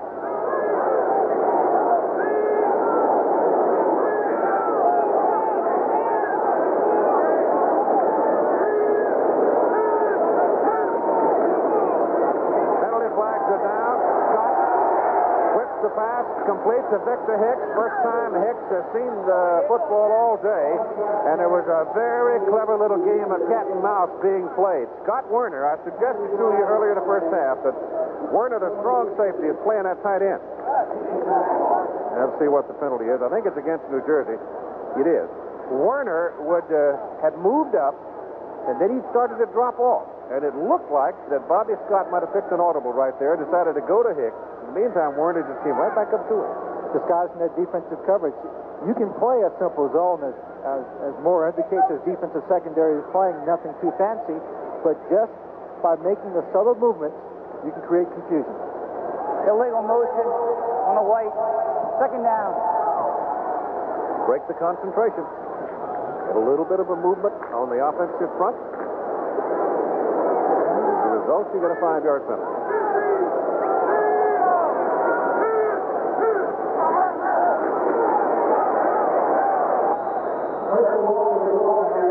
Herschel Walker listed at 222 pounds, carrying the football. He broke one today for 16 yards. The ball is now sitting at the 24. And it's going to be 3rd down and 6. Just starting the 3rd quarter of play. The Stars having pretty well controlled New Jersey. New Jersey helped them with the 4 turnovers. No question about that. 3 interceptions and the fumble. Now they've got Hicks flexed out to the right into a slot, and Victor going downfield, but coming out of the backfield is Dwight Sullivan, the fullback, making the catch up across the 30 and the 1st down for New Jersey. That motion, Keith, was designed just to take the corner out of the play if it's a man-to-man coverage, and then you put the fullback right in the area with the linebacker covering him. And if you guess right, if you get the man-to-man that you're looking for, it's an easy catch and the 1st down. It's kind of funny to see big old Victor Hicks take off on a fly downfield, though, isn't it? Firing his shoes the way he went. Gibson comes over now to cover Brodsky on the bottom of the picture. And Bobby Scott back. He has to swing it out to Walker. Throws it high in the air. The ball pops in the air, and it's loose on the ground, and Philadelphia's got the ball, I think.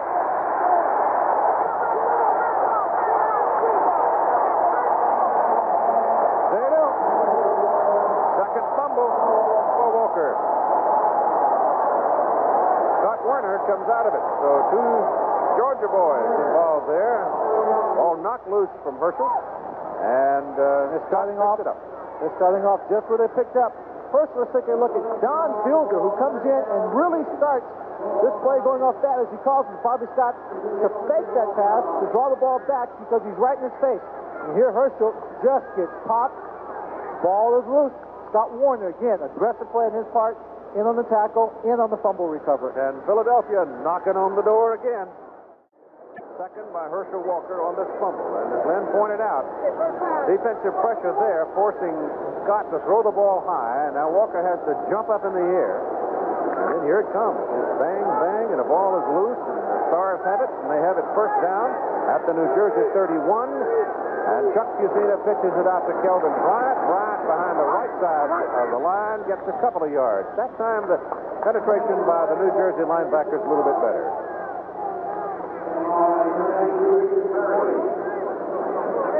There the lineup. Same one that started the ball game. First quarter, starting it here in the 2nd quarter. But again, go back to the big people. Comiskey and 280 on the right side. Oates and Garza, 275, 260 on the left side of Bart Oates, the center, who's in at 267.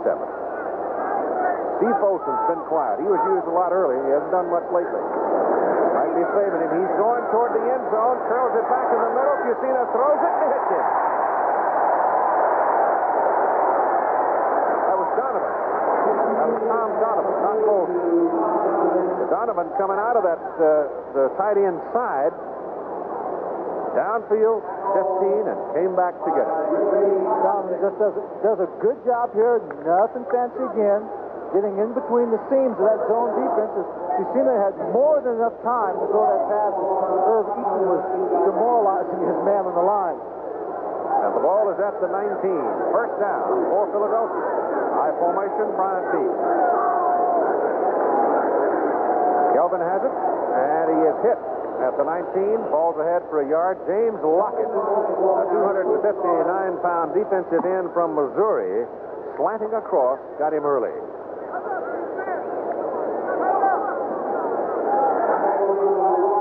There's your 3 down people. Lockett, Watson, Murray. Backers, same as started the game, and the secondary is the same as started the game. And the Stars now working into the shade out of the sunshine.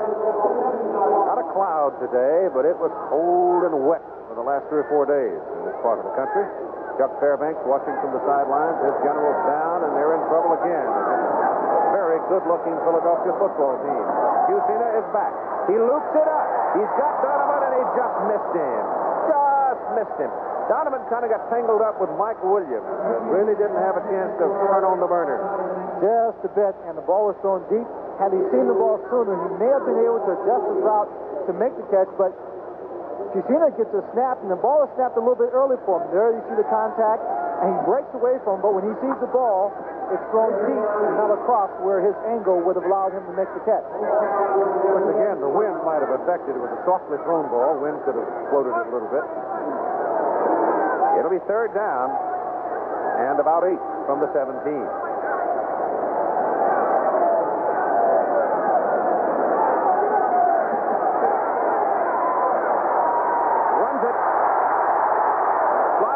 First down, and looks like he might have it.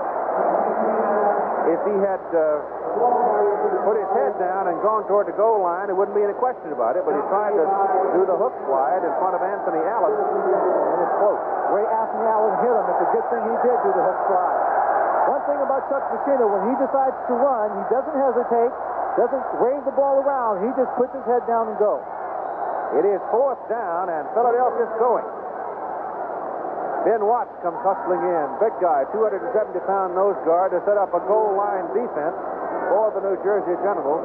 On 4th and 1, the ball at the 9 with 9:57 to play in the 3rd quarter and a timeout. During the timeout, Philadelphia coaching staff deciding on 4th and 1, they'll give Dave Trout a chance to go for 3. And he'll do it out of Jim Cron's hole. Jim Cron, of course, quarterback, University of Arizona. Backup man here behind Chuck Chisina. And Dave Trout today missed from 41, going from 26. Plenty of leg on it. He's through there with it. And with 9 minutes and 54 seconds to play in the 3rd quarter, the Philadelphia Stars build the lead to 15-0 over the New Jersey Generals.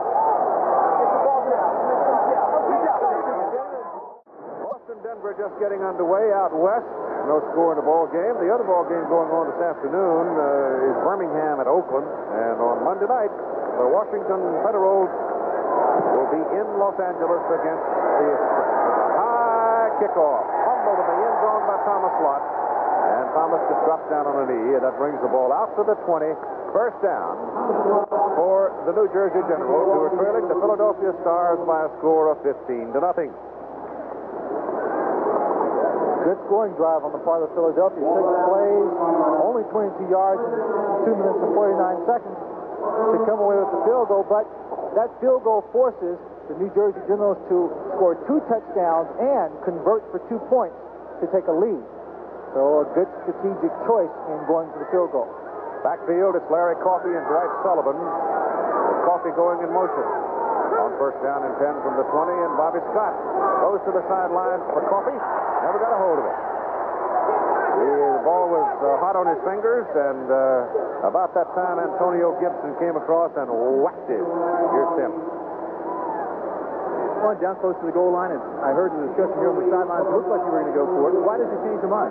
Well, with the 12-point lead we have now, we saw the 3 points to give us a little more security. And right now, they got to get 2 touchdowns and a field goal. Before it was just 2 touchdowns. Very quickly, you banged up your arm. Is it okay? Yeah, I'll be fine.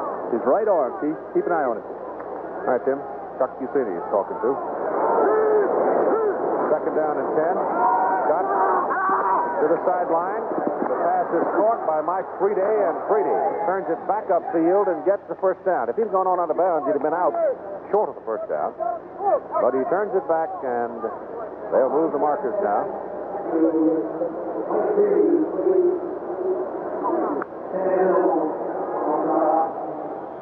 good movement by Freedy after he makes a catch and getting that first down. Just a simple down and out pattern. He catches it. The secondary is back deep. He makes that first down, but he's got to be a little careful about dancing around too much. 13 yards on the play. Scott now 11 out of 18, 92 yards. Going to throw it again. Looks downfield. Let it go. He's got him open. Wind blows it out of bounds. Freedy just ran right on by the defender, Scott Werner, because of the simple reason he can run fast. Well, that plus the fact Scott Warner took a look back into the backfield, and he saw Bobby Scott running around there being chased out of the pocket, and he slowed up a bit. One of the things you can't do, because Bobby Scott got enough time and found that man open. Just, he didn't play the wind correctly. Needed a little Kentucky windage on that one because the wind swirling around just literally blew it away from the receiver and blew it out of bounds. So it's second down. Back he goes again. And down he goes.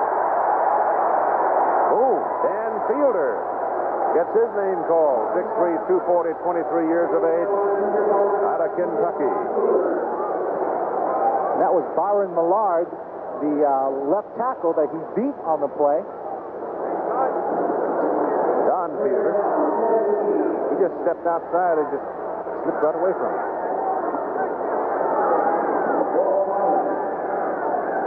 A footballer sitting at the 26-yard line of New Jersey with 8 minutes and 25 seconds to play in the third quarter, and Philadelphia leading 15-0. And it's third down at about 17. Scott over the middle, Watsky, and a hard hit. The ball pops out. Scramble for it. And Philadelphia's got it. Scott Werner again.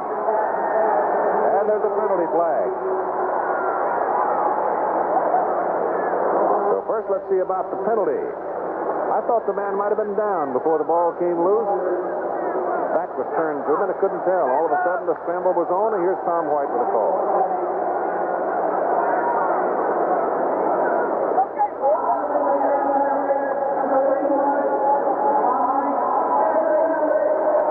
Called against New Jersey, and Philadelphia will refuse it, take the football, first down at the New Jersey 38-yard line. As you see, what that was a man-to-man defense, and Antonio Gibson was picked by one of the New Jersey receivers and wasn't in on the play. Brodsky made the catch, but then coughed it up. 6 of 7 New Jersey possessions have ended in turnovers. 3 interceptions and 3 fumbles, and here's Cusina trying to catch it in.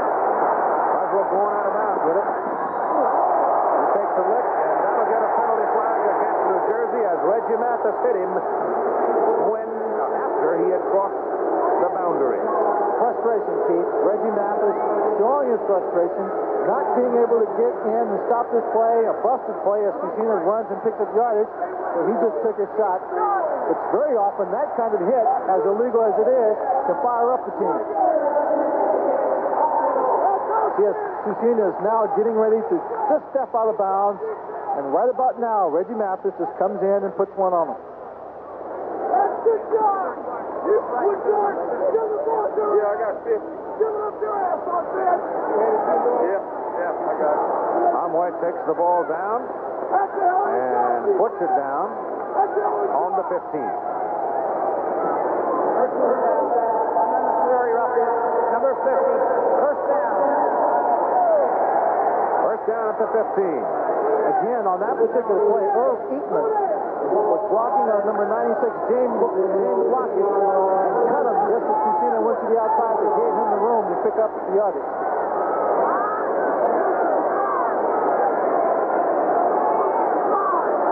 Vitsky in motion. Kelvin Bryant tries to cut it back and gets nailed down by Mike Weddington, number 52.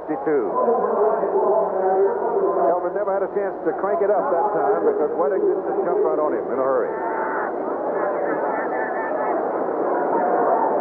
Rich Garza, the left guard, was pulling on the play, and Weddington just fouled up all the time, and they were just bumping into each other. Time, third quarter, 7:30 remaining. Philadelphia 15-0 over New Jersey. The Stars have dominated the ball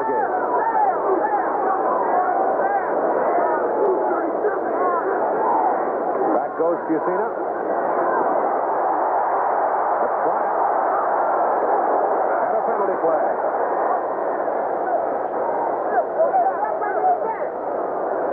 Getting a little rougher and tougher now in the third quarter.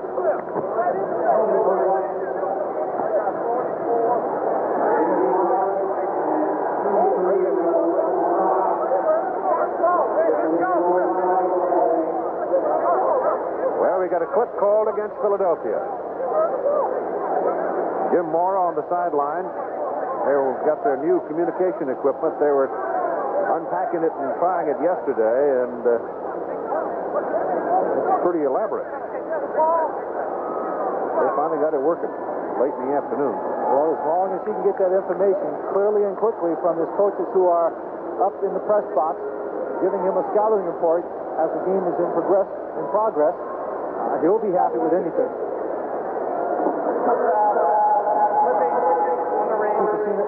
Kelvin Bryant makes a great one-handed catch, and right here, there's the clip.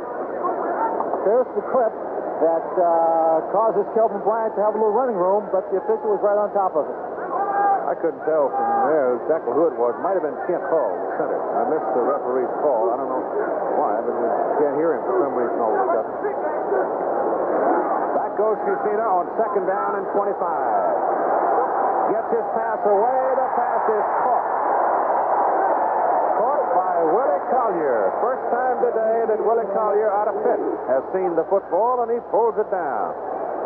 Willie Collier earned his starting job, beating out another good receiver, Rodney Parker. He just came across the field parallel to the quarterback in the rollout, and as soon as he got open in the zone, Fusina picked him up.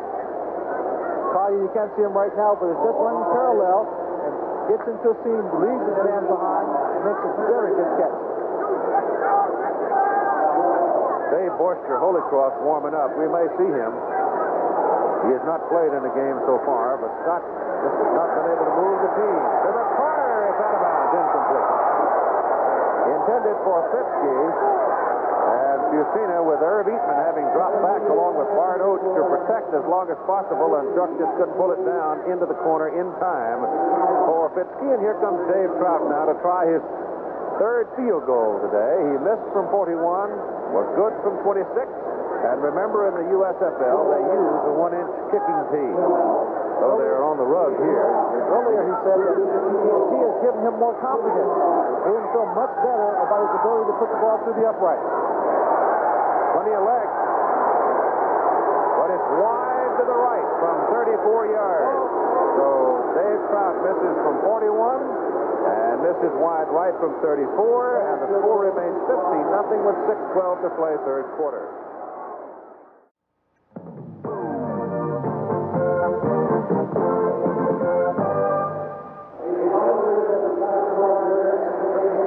Here is a new name for you. Quarterback out of Holy Cross, Dave Boyster. David, starting quarterback for most of his 3 years with the Crusaders. He lettered in basketball, baseball, football in high school. His dad, Tom Boyster, is the player personnel director of the New York Giants. He was in the Jet mini camp June of 1982. Tried out with Calgary of the CFL. Now here he is making his first appearance in relief of Bobby Scott, giving the ball to Herschel Walker. And Walker from the 20 gets it up to about the 23. Dave Boyster was a long shot to make the team, Keith, but the coaches feel he has very good arm strength. He's a smart, quick quarterback, and in college he was also an option quarterback, so he has a good deal more mobility. 6-footer, 192 pounds, and 24 years of age. The other quarterback is Gene Bradley, a rookie out of Arkansas State. Walker, the deep back out of the eye. Boyster back for his first pass. Goes over the middle with it. It's intercepted. Picked off by Sam Mills, the roving inside linebacker.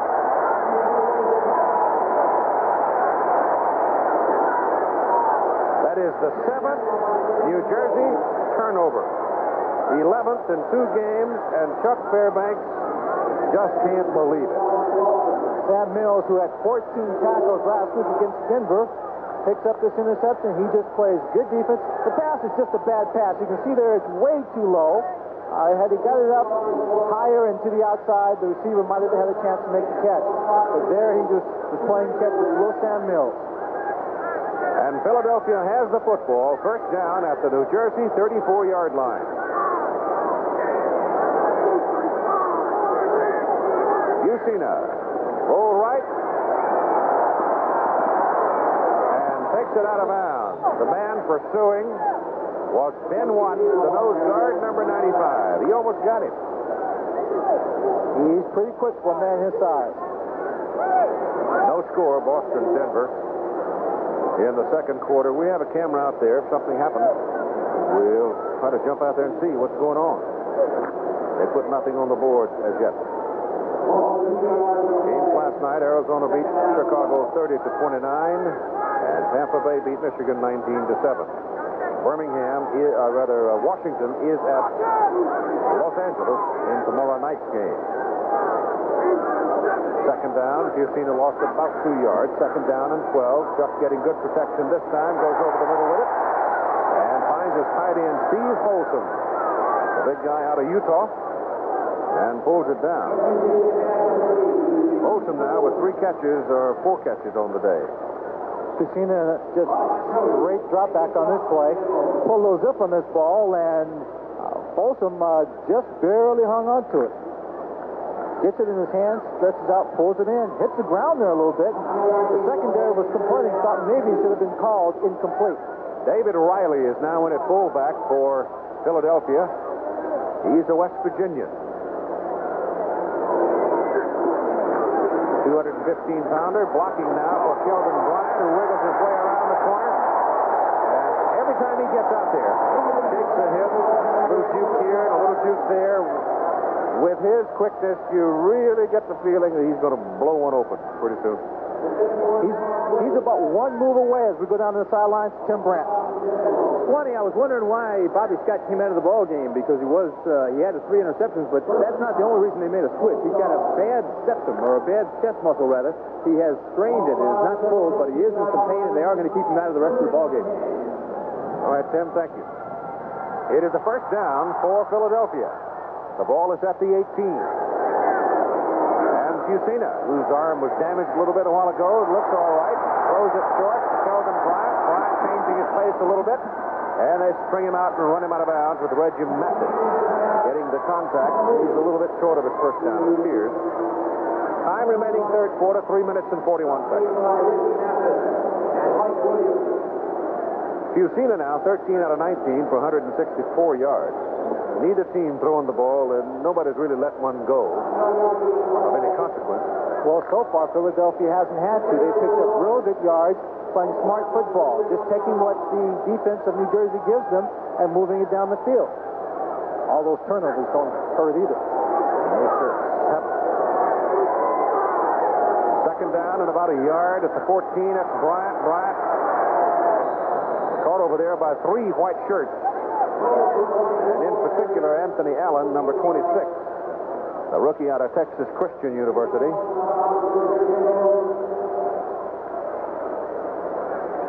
And looking back across the field to see whether or not they've got the first down, and they'll bring the chains on for the measurement.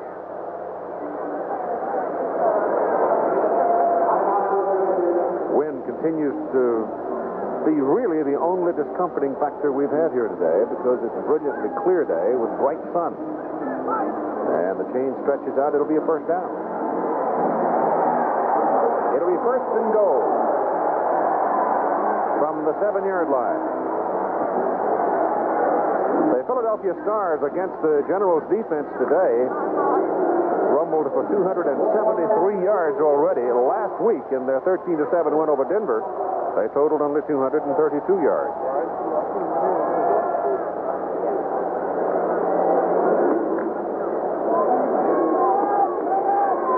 Alan Harvin is in at the running back position. Bryant is out of there. From the 7, first down and goal. And David Riley carries the ball, fumbles it, and New Jersey comes away with it. And so Philadelphia turns it over for the second time today. And both times, the turnover has cost them a scoring opportunity. Here we take a look at Wiley. He gets the ball. He's coming through the middle, and there, the arm is just, the ball is punched right out of his arm, not holding it very tightly, and it's picked up by New Jersey, so they get the ball. First down at their own 7. Turnovers were detailed for you a moment ago. Now 7-2 as Philadelphia turns it over for the second time. And Boyster comes out now for his second series at quarterback for the Generals. 2:52 to play in the third quarter. Walker with the ball, just kind of scooting along, low down on the ground. Let's go to Franklin, New York for a moment. Thank you, Keith. A short while ago out in Denver, 30-yard field goal attempt. Scoreless game there in the second quarter. It is Bryant Spielman for the Denver goal.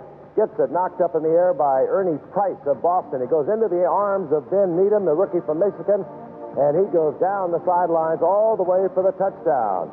So now it's 7-0 Boston over Denver as Tim Mazzetti added the extra point. Back to you, Keith. That's a different way to score.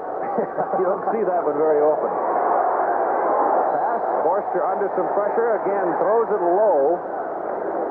And he picks himself up after being decked. Pass intended for Victor Hicks. The man that came in and put the heat on him was John Brooks, number 53, an outside linebacker. Big guy out of Clemson. Dave trying to use some of his mobility, rolling back out to a side where he did get very good protection. And the pressure caused him to throw one right into the ground. It'll be third down and about 5 yards to go for New Jersey. Backed up on their 12. Trailing 15-0. Gives the ball to Walker. And Walker does not get the first down. Herschel trying to find a little running room in the middle. There just isn't it. Sam Mills and Glenn Howard just stayed at home and jumped him. Now, they've been doing that to him all day long, and again, the play selection is surprising because they still have not opened up that offense. They are 15 points behind, and they're not playing what most people would consider a smart, aggressive football, trying to get back into the ballgame. New Jersey, first punt of the day. Now, they're trailing 15-0. The reason they haven't punted all day is they've turned it over 7 times. Scott Werner will return it for Philadelphia. He did that when he was at the University of Georgia, and he's going to do it here, and he's going to give him very good field position. Inside the 40, down at the 38. A 30-yard punt. And Scott Werner brings it back from looked like about his 46 for about 8 yards. Welterweight championship for the WBC. Milt McCrory and Colin Jones out of Reno, Nevada. Fumble. Looks like the Philadelphia covers it all right. Alan Harbin was reaching for it. It was a hot potato. And now both teams are beginning to make some mistakes. That pitch just goes right through his hand and bounces off his chest there. Fortunate for him, as it bounced straight in front of him, he was able to hang on to it. The 2 Philadelphia turnovers they have made so far in the ball game against the 7 for New Jersey, each time Philadelphia was down in position to score some points. It could be a rout were it not for those 2 turnovers, but actually New Jersey is still in the ball game with 40 seconds to go in the third quarter. Of course, Philadelphia's also missed 2 field goals. There, the big guy blows it open. Booker Russell. Inside the 20, down to the 15 before Keith Moody brings him down. Oh, was that a pretty hole that they opened up for him that time? Excellent blocking for Eatman. If we watch Irv Eatman from UCLA, he fires out, then he runs downfield, gets in front of Russell, screens off, another good block downfield. You don't find an offensive lineman often getting downfield, making a block on the people in the secondary, but Irv Eatman got down there and helped Russell out. Third quarter is over for this exclusive of ABC Sports. Our score, Philadelphia 15, New Jersey nothing. Back for the final quarter after this message and the word from our local station. Tim Brandt told us a while ago we don't think we'll see Bobby anymore today. Right now, the problem for New Jersey is not with their quarterback, but with their defense. It's how to stop Philadelphia. Philadelphia's been stopping themselves down in scoring position. Otherwise, this game would be long gone. Here's the pitch back. And Bryant works it up the middle. And on first down, when it looked like he was going to be caught behind the line of scrimmage, just kept sliding away from people and worked it back and got himself a bit of a gain out of it. He is very elusive, and he has been so all day long as he has helped this Philadelphia team pull out to a big lead. Also in the statistics, they're 117 yards in total offense out in front of New Jersey. Just playing excellent football, and again, a balanced attack, rushing for 134, passing for 134 yards. They have had field position all day long, and that has been a big key to their success. Second down at about 9, the ball just inside the 15. And 3, 6, 7-man front right now. Of course, one of them's going to drop off with the intended receiver. They play the ball inside, however. And Bryant is stopped after another yard pickup. And again, Reggie Mathis making the hit for New Jersey. Well, they just got to lay the defense for New Jersey. Got to lay their ears back and go out there and gamble a little bit and knock some folks around. That's right. Chief Moody was on the sideline trying to get them all fired up, trying to get them to go out there, play aggressively, trying to make the big turnover, the big play. And if your offense can't get points on the board, your defense is having problems, you need that. Moody, who is also the head coach at New York University up in Brockport, excuse me. Back goes Fusina again. Looks into the end zone, throws it short of the end zone. The pass is incomplete. Steve Folsom, his tight end. And defending on the play, one of the linebackers, looks like Rod Choate, had dropped off and done the covering, and he had. And so it is fourth down, and once again, the Philadelphia Stars will go for the field goal. It'll be the fourth try for Dave Trout. He has been good from 26, having missed from 41 and 34, and this one will be from 31, and he'll hit it out of Jim Cron's hole. The 13:22 to go in the ball game. Well, New Jersey is offside. The kick is up, and the kick is good. I know for a fact that the Generals jumped offside, but they'll decline it, and it'll go as 3 points and make the score 18-0. Philadelphia leading New Jersey.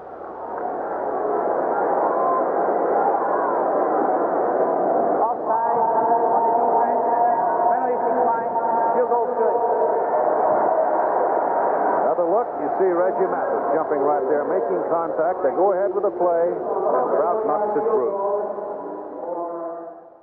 Remain in the ball game for the New Jersey Generals to do some putting up. Right now, the show belongs to the Philadelphia Stars. Other games being played. You saw that block kick and the long run by the Boston Breakers for a 7-0 lead over Denver. Birmingham is playing at Oakland out on the West Coast this afternoon. Just getting started out there now at 1 o'clock start. The kick by Dave Trout goes out of bounds, so that'll cost him 5 yards. He'll have to come back and kick it from the 30. And the Monday night game will be the Washington Federals at Los Angeles against the Express, with Los Angeles having opened with a narrow but exciting win over the New Jersey Generals last week in Los Angeles. So they'll back it up to the 30, and not a whole lot of drama in that one. 31-yard field goal by Trout. 18-0 ball game.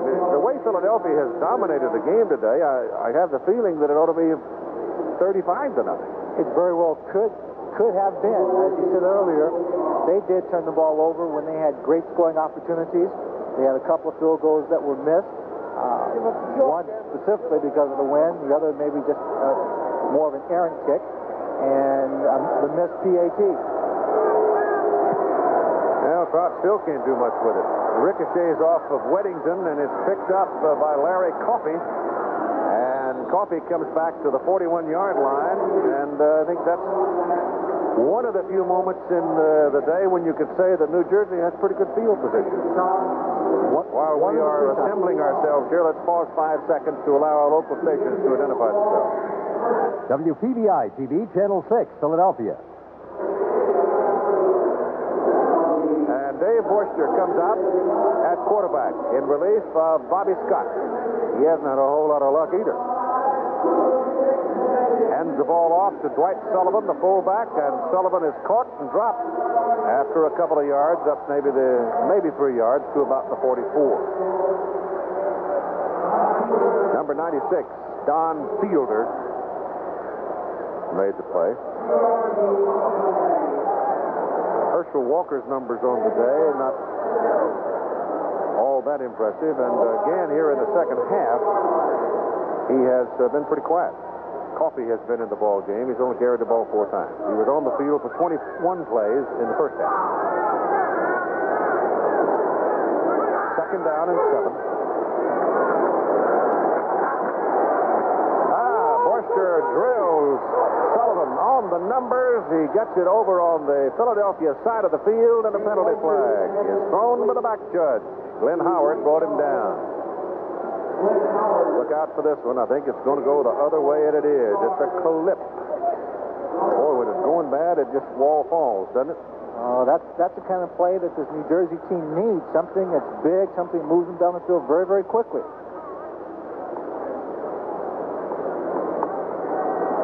We have not received a crowd count on today's ball game. I just frankly can't begin to tell you how many people are here. The vet seats about 60,000, and I would say it's at least half, maybe a little more than half full. Most of those flip, number 85, second down. Mark Slauson, flipper. And most of those people here, Keith, are on the sunny side of the field. Yeah, they moved around with the sun, didn't they? Here we see the clip by Mark Slauson, number 85, right there. Really not much of a clip. I don't think he pushed him. He just looks like he knocked him down. At the 41. Flags now, New Jersey 4 for 45 yards, Philadelphia 5 for 35 yards. Borster back. Gets it off to the sidelines. A pass caught by Slauson. He takes a hard whack and holds on to the ball, and it gets the penalty flag. They may tack on some more personal foul yardage right here.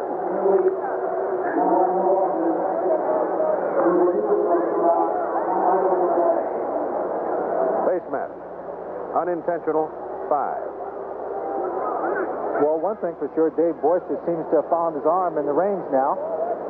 John Bunting, number 59, an 11-year veteran with the Philadelphia Eagles, involved in the play. He signed with the Philadelphia Stars this past week. Number 23. Here we see Slauson going down the field. A simple out pattern, secondary back deep. Right there, you saw it as he was going down the head, just pull straight down. Antonio Gibson. Inadvertent grab, 5-yard penalty, first down for New Jersey on the Philadelphia 35. Dave Borster back to throw it. Goes short with it again to his fullback, Dwight Sullivan, and he's hit just as he crosses the 30. And the man who made the hit, Sam Mills, in there again. Little Sam Sullivan is having a good day so far. He's been carrying the ball quite a bit. He's done very well in his pass patterns, and now they're starting to take advantage of what that defense is giving them. He gets underneath the linebackers, makes a catch, then the backers come up quickly, reacting, making the tackle. Sullivan has caught 5 for 23 yards. It is second down and about 4.5, just inside the 30. They send Coffey in motion, and Borster looks to the left side, goes to the sidelines, and the pass is incomplete, intended for McConaughey. Again, let's check in with Frank in New York. Thank you, Keith. Still second quarter action. Mile High Stadium, Denver, Colorado. Boston on top, 7-0. This is Boston in possession. Quarterback John Walton dropping back, looking for his rookie receiver, Nolan Franz. He gets single coverage into the end zone, and Boston now leads Denver 14-0. Back to you, Keith. Well, I would think that might be considered a bit of an upset, too. Boston goes on to beat Denver out in Denver. At least they're not up to their elbows in snow like they were last week. Here's Borster back to throw the ball again. Being swarmed by the Philadelphia defense. Sam Mills, 54. Glenn Howard, 51. And John Bunting, 59. Keith, the play before this, they pretended like they were going to blitz and didn't do it. This time they lined up and everybody came. So you can see here, number 51 put some good pressure on them, Glenn Howard, and then Sam Mills, who is also in there, finishes the tackle off. And the loss is back outside the 37, where it'll be third down and about 13.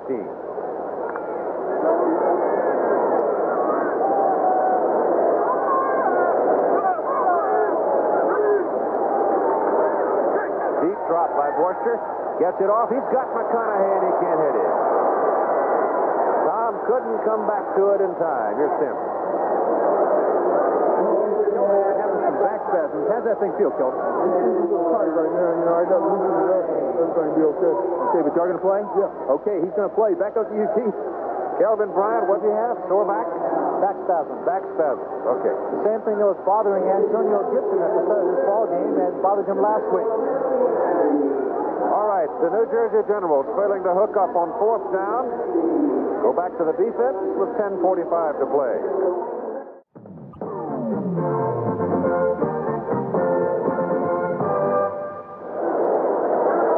Time now becomes an ally of the Philadelphia Stars. 10 minutes and 45 seconds to play in the ball game. And Bardo up and over the ball. They got a couple of good centers here. Joe Happy, who played football down at Georgia. He was on the team with Herschel Walker himself.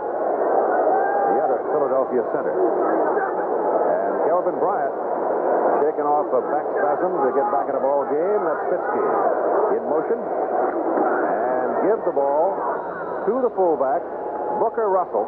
And Booker gets involved in a big collision at the line of scrimmage. Ben Watts, the big nose guard, was right there, and he laid it on him. Watts, 6'2", 270 out of Stephen F. Austin.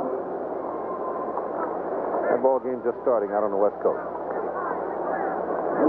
Total offense today, Philadelphia over 300 now, 318 yards to 196 for New Jersey. And on 2nd down and 9, Fusina's pass is incomplete, intended for his tight end, Steve Folsom. Steve Folsom running a crossing route against man-to-man coverage. Got an inside release off the line of scrimmage, and it wasn't too difficult. He was open to pass, just thrown beyond his hands. Andy Carino comes out of the linebacking position now. Weddington goes back in. Reggie Mathis is out. And on 3rd and long, 3rd and 9, they put in what has come to be called the nickel defense.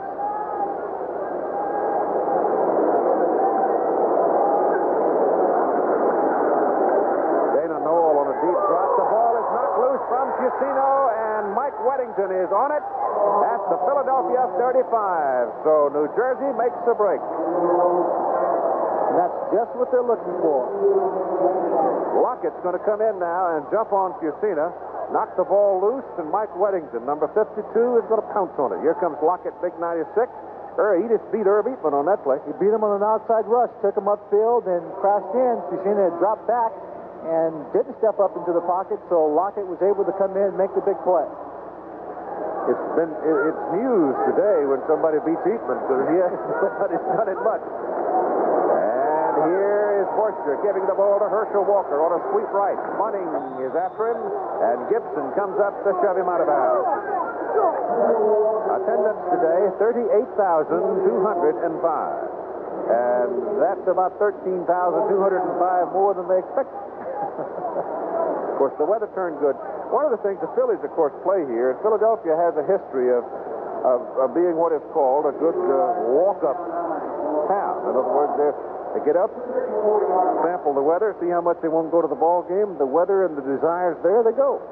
Because they have a lot of parking around the vet. It's very easy to get in and out. Walker is out now, and Larry Coffey is back in for New Jersey. And Borster on a short drop goes quickly over the middle, and Victor Hicks sees the ball for the first time today. Makes the catch, and John Bunting jumps on him and knocks him down. Time remaining, 9:40. He gets the ball here, puts his head down after he makes the catch, and Victor is greeted by about 3 helmets here.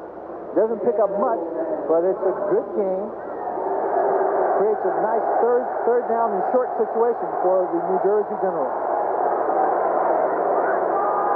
Borster 3 out of 7 for 30 yards, had 1 picked off. David back.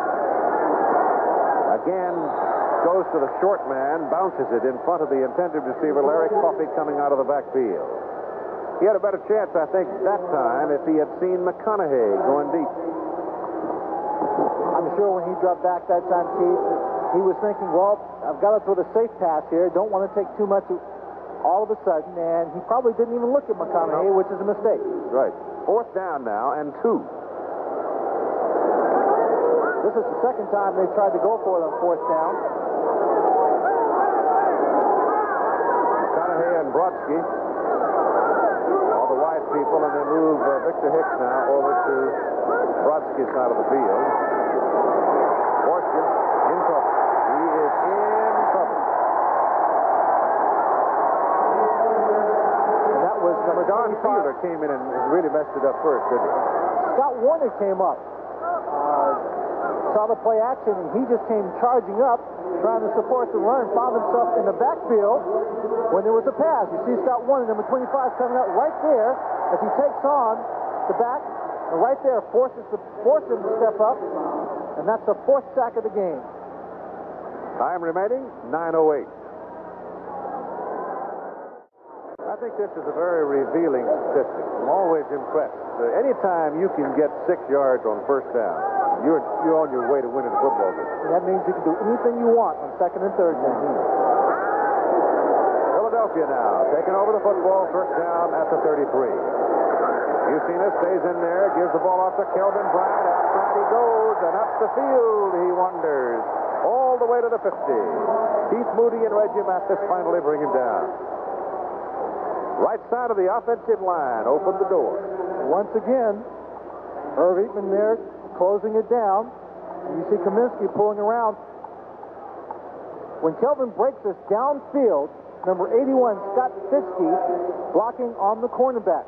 Now, a block like that is the difference between the play going 6 yards and the play going 10 or 11 yards And he has downfield. just gone over 100 yards.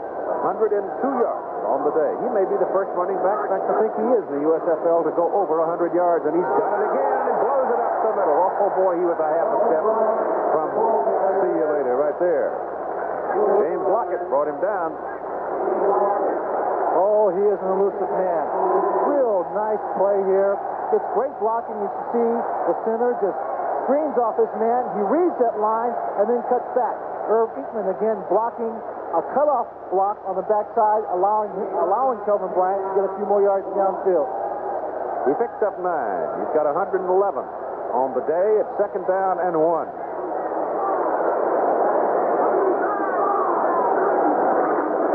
Got it for the 1st down. The surge behind the center and Bart Oates and Comiskey and Garza is good for the 1st down at the 38th where they're going to mark it. Nope, 39. It's been a long day for that man, Chuck Fairbanks, and his football team. Keith, those last 2 plays are perfect examples of what happens when you get the big yardage on 1st down. That created 2nd and short, and a team that has the lead can now rely on its ground game, eat up the clock, make the 1st downs, and maintain possession and control of this game. Kelvin Bryant out now, getting a pad strapped onto his left arm. Up the middle goes the fullback, Booker Russell. 35, 34, 33. And time remaining 6 minutes and 50 seconds in the ball game. Russell now with 5 carries and 44 yards in the ball game. Looking ahead to some of the matchups in the schedule for next week as we move on to week number 3 in the USFL.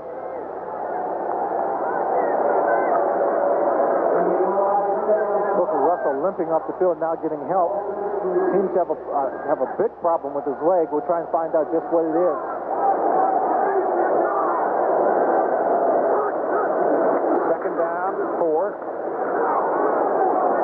David Riley carrying the ball, the West Virginian, brought down by Tom Woodland. He's short of the 1st down. I'm told that one of the Tampa Bay running backs, I didn't get his name, Greg Boone, had 157 yards in their win last night against Michigan. And that's surprising, too, because I watched Michigan play Birmingham, and that bunch of Michigan linebackers are something. They seemed to play pretty well in that game, but maybe it was something that they saw in the game film last week that allowed them to exploit that defense. Or maybe they just felt a little more confident in themselves than they should have been. Philadelphia leading in this ball game 18-0. It is 3rd down and 4, and the ball is given to Harvin, and Harvin finds some daylight, and he's running with some power inside the 15 and out of bounds at the 13. Finally, Keith Moody brought him down. And Keith Moody's presence in the defensive secondary for New Jersey has been a very special thing. It's kept them from getting embarrassed. Quite so, and this time, Harvin gets the ball, puts a good move here, showing his strength and balance, breaks that tackle, but Moody right there to pull him down. Talking about Tampa Bay, Len, Tampa Bay will be at New Jersey next Sunday afternoon at 1:30 at the Meadowlands. This Philadelphia ball club will go down to Birmingham, Alabama, a week from tomorrow night, Monday night. It's first down for Philadelphia at the 13. They give it off inside to David Riley, and Riley gets down to about the 11-yard line. Of Philadelphia's 210 yards on the ground, Kelvin Bryant has 114 of them. I don't know that we'll see Kelvin anymore today because it's a chance to get a little work in for Riley and Harvin. It's going to be a long season, and certainly when your offensive line is doing a good job, you can afford to put some other people in there, give them some game experience when you have an 18-point lead. Second down, 8 from the 11. Husina gives it to Harvin, and Harvin is knocked down behind the line of scrimmage by Ray Kostick, number 55, an inside linebacker for New Jersey. Well, Chuck Fairbanks and his troops are going to have to. They sort of played like generals today. They didn't play like real troopers. You've got to have foot soldiers in there to win the war. There you go. And certainly their foot soldiers, their men in the trenches, have been handled consistently throughout the day. The ball is put down at the 14 after Kostick had penetrated. There's the man, Kelvin Bryant. 114 yards. Husina on a roll. He really doesn't have anybody, but drills it and nails Willie Collier. He didn't really have anybody to throw that ball to, and he just zipped the bullet to Collier. It was the same play we saw earlier in the ball game where he was rolling out, and Willie Collier running parallel again to Casino's rollout, coming across the field, is just outrunning number 24, Terry Daniels here. It's a man-to-man coverage. As we see him going across, he gets open, waits for Casino to see him, and there, he drills it. Daniels making a good dive on it, but just came up short. As again, Casino's leading his team in the position now for what may be a field goal. It's still fourth down. Yeah, fourth down. Fourth down and about a yard. They've got to go just inside the 3 to get the first down. And there's Willie, who made the catch. And they're going to go. Now they call time. They call timeout with 3 minutes and 13 seconds to play in the football game, leading by a score of 18-0. And I think they're going to try to stick in the end zone. Down in a little over a yard on the 4-yard line, and they're going to go with Jeff Rodenberger having come into the ball game, number 34, the running back, replacing Booker Russell, who has a bruised knee. And Chuck Husina comes back. So instead of loading up Dave Trout for the 3, they're going to go for the 7 or more, or 6 at least. This is how you create a feud, Keith. Well, maybe just his goal line offense hadn't impressed him much. I guess maybe he wants to work on it. It's not. Is it there? He's got a first down, though. He's got a first down for sure. I thought for a minute he had crossed the plane of the goal line, but no. And Keith Moody down on the play. Keith, who weighs 185 pounds, got caught under that huge mound of humanity, and he is hurt. Boy, you lose him out of that secondary, and that is a heavy, heavy loss. You lose a leader, a good team player, an inspirational player, and someone you can depend on. We certainly hope it's not too serious an injury. Looks like an ankle, huh?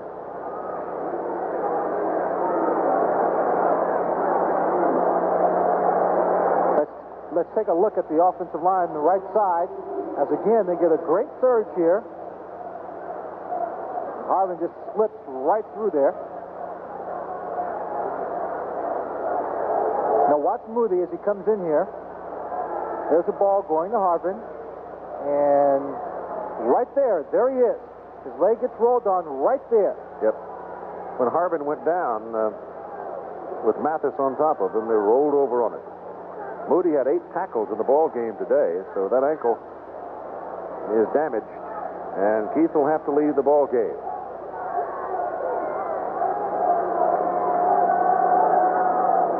Big loss for the Generals. Let's hope it's nothing more than a slight sprain. We'll be able to play again next week. 3 minutes, a little less than 3 minutes, 2:57 to play. In the football game, 18-0. First down and goal to go for Philadelphia. The ball is about a foot away from the goal line. Harvin and Riley. And the quarterback sneaks it in.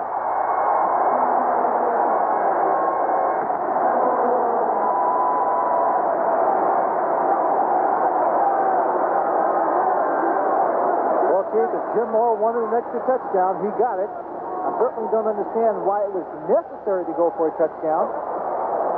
Apparently he has some reason for it. That's Fusina's second of the year. Has a little problem grabbing the snap from center, but he gets it. Bounces over. Good block by the center. Cron holds, Trout kicks, and it's good. 2 minutes and 41 seconds to play in the football game, and the score grows now to Philadelphia 24 and New Jersey nothing. Well, we had one shutout, 25-0. We had one shutout last week. Oakland shutting out Arizona 24-0. Now this one is 25-0.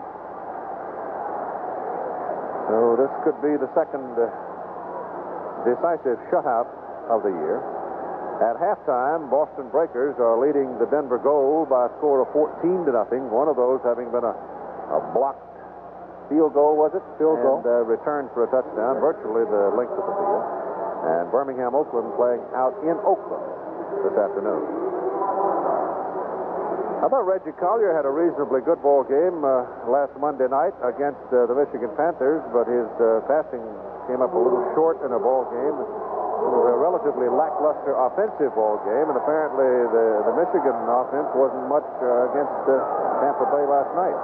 Reggie Collier has a great deal of talent, but when you've got so much talent and you're young, that talent has to be bridled to a degree. Yep. I'm trying to figure out what they were doing. It looked like they were wrapping the lower part of Keith Moody's foot. The kickoff bounces along the ground. It is picked up by Dwight Sullivan, the fullback, and Sullivan goes to the sidelines and gets somewhat out of bounds. Just over the 30. Just short of the 30. They're marking up at 29. So they have put some ice on the foot. It is not the ankle. And that can be a good sign. Unless it's a dislocation, and those sometimes are a little more difficult to come back from.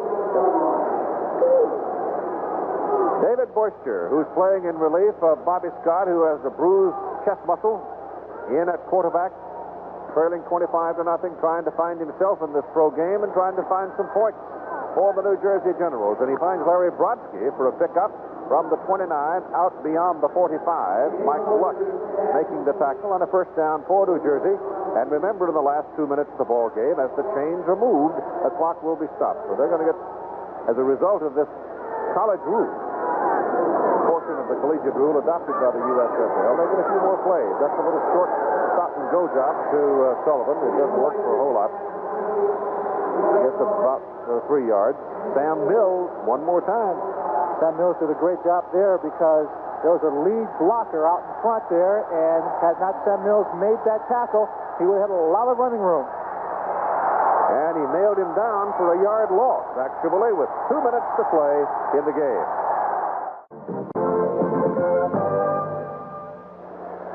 The Oakland Invaders jumping out to a 7-0 lead over the Birmingham Stallions. And you see Ted Terosian, the fullback for the Oakland Invaders, scoring from a yard out.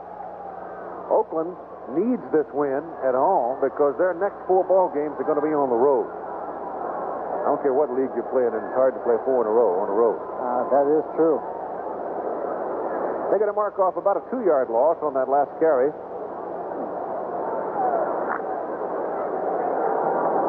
Or Sullivan, little pass that he caught and then dropped behind the line of scrimmage. He's caught 6 today for 20 yards. Larry Coffey now lines up in the backfield with Sullivan, and Boyster goes back to throw it to the sideline and off the hands of Coffey. That pass should have been caught. Pretty well thrown ball. Very well thrown pass. Coffey just couldn't hang on to it.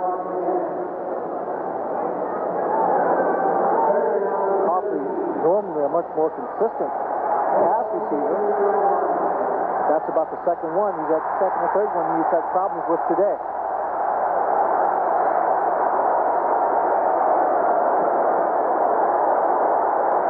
Boyster back to throw it. Whips it. It's slapped around. He hit his man right on the numbers. Can't throw it in a better net. Might have been a little bit behind him, but certainly it should have been caught by Mark Slauson. And then later was almost picked off and intercepted by Philadelphia. Here's Tim Brent. Keith, the injury to Keith Moody, they do not believe it is a broken bone. You were right, it is the top of the foot, down by the toes. He received a helmet blow there. It was like a spear at the bottom of the pileup. He is in a great deal of pain, he says, but they don't think it's broken. He won't be back today. Thank you, Tim. Penalty against New Jersey.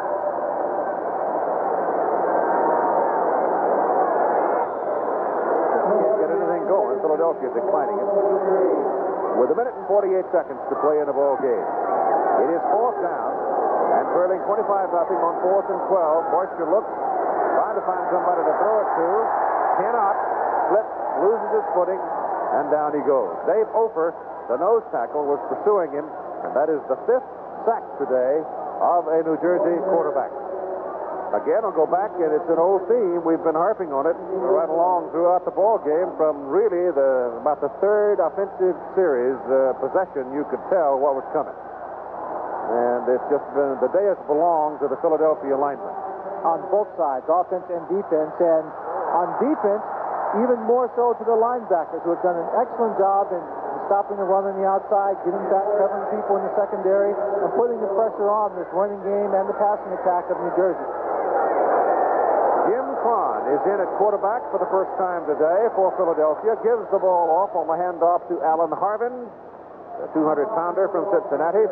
And Harvin going from the 34, takes it inside the 30 to the 29 for 5 yards. Jim Cron played his college football out at Arizona. He went to Canada, played some football. Had 3 years in the pros before he checked in with the Philadelphia Stars here in the USFL. Second down and 5 from the 29. Clock now showing 1 minute to play in the ball game.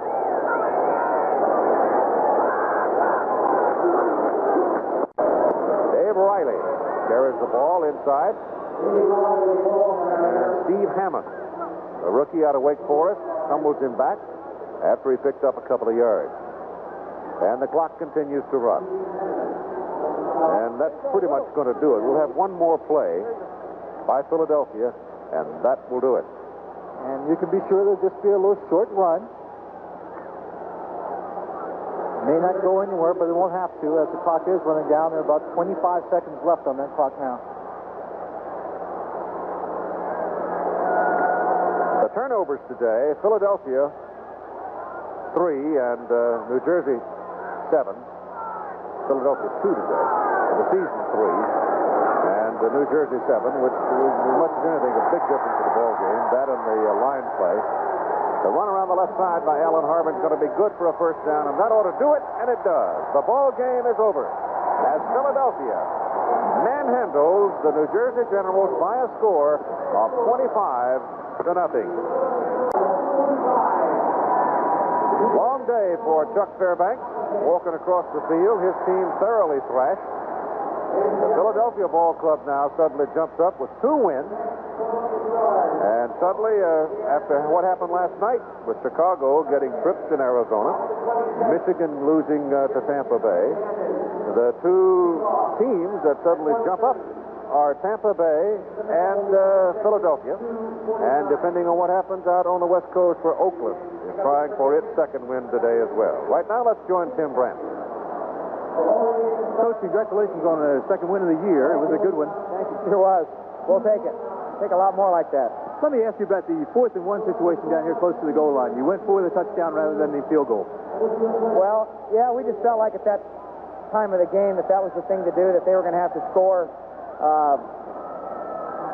too many times, the amount of time left for us to, for them to get back in the ball game. So we felt like we had to do that at the time.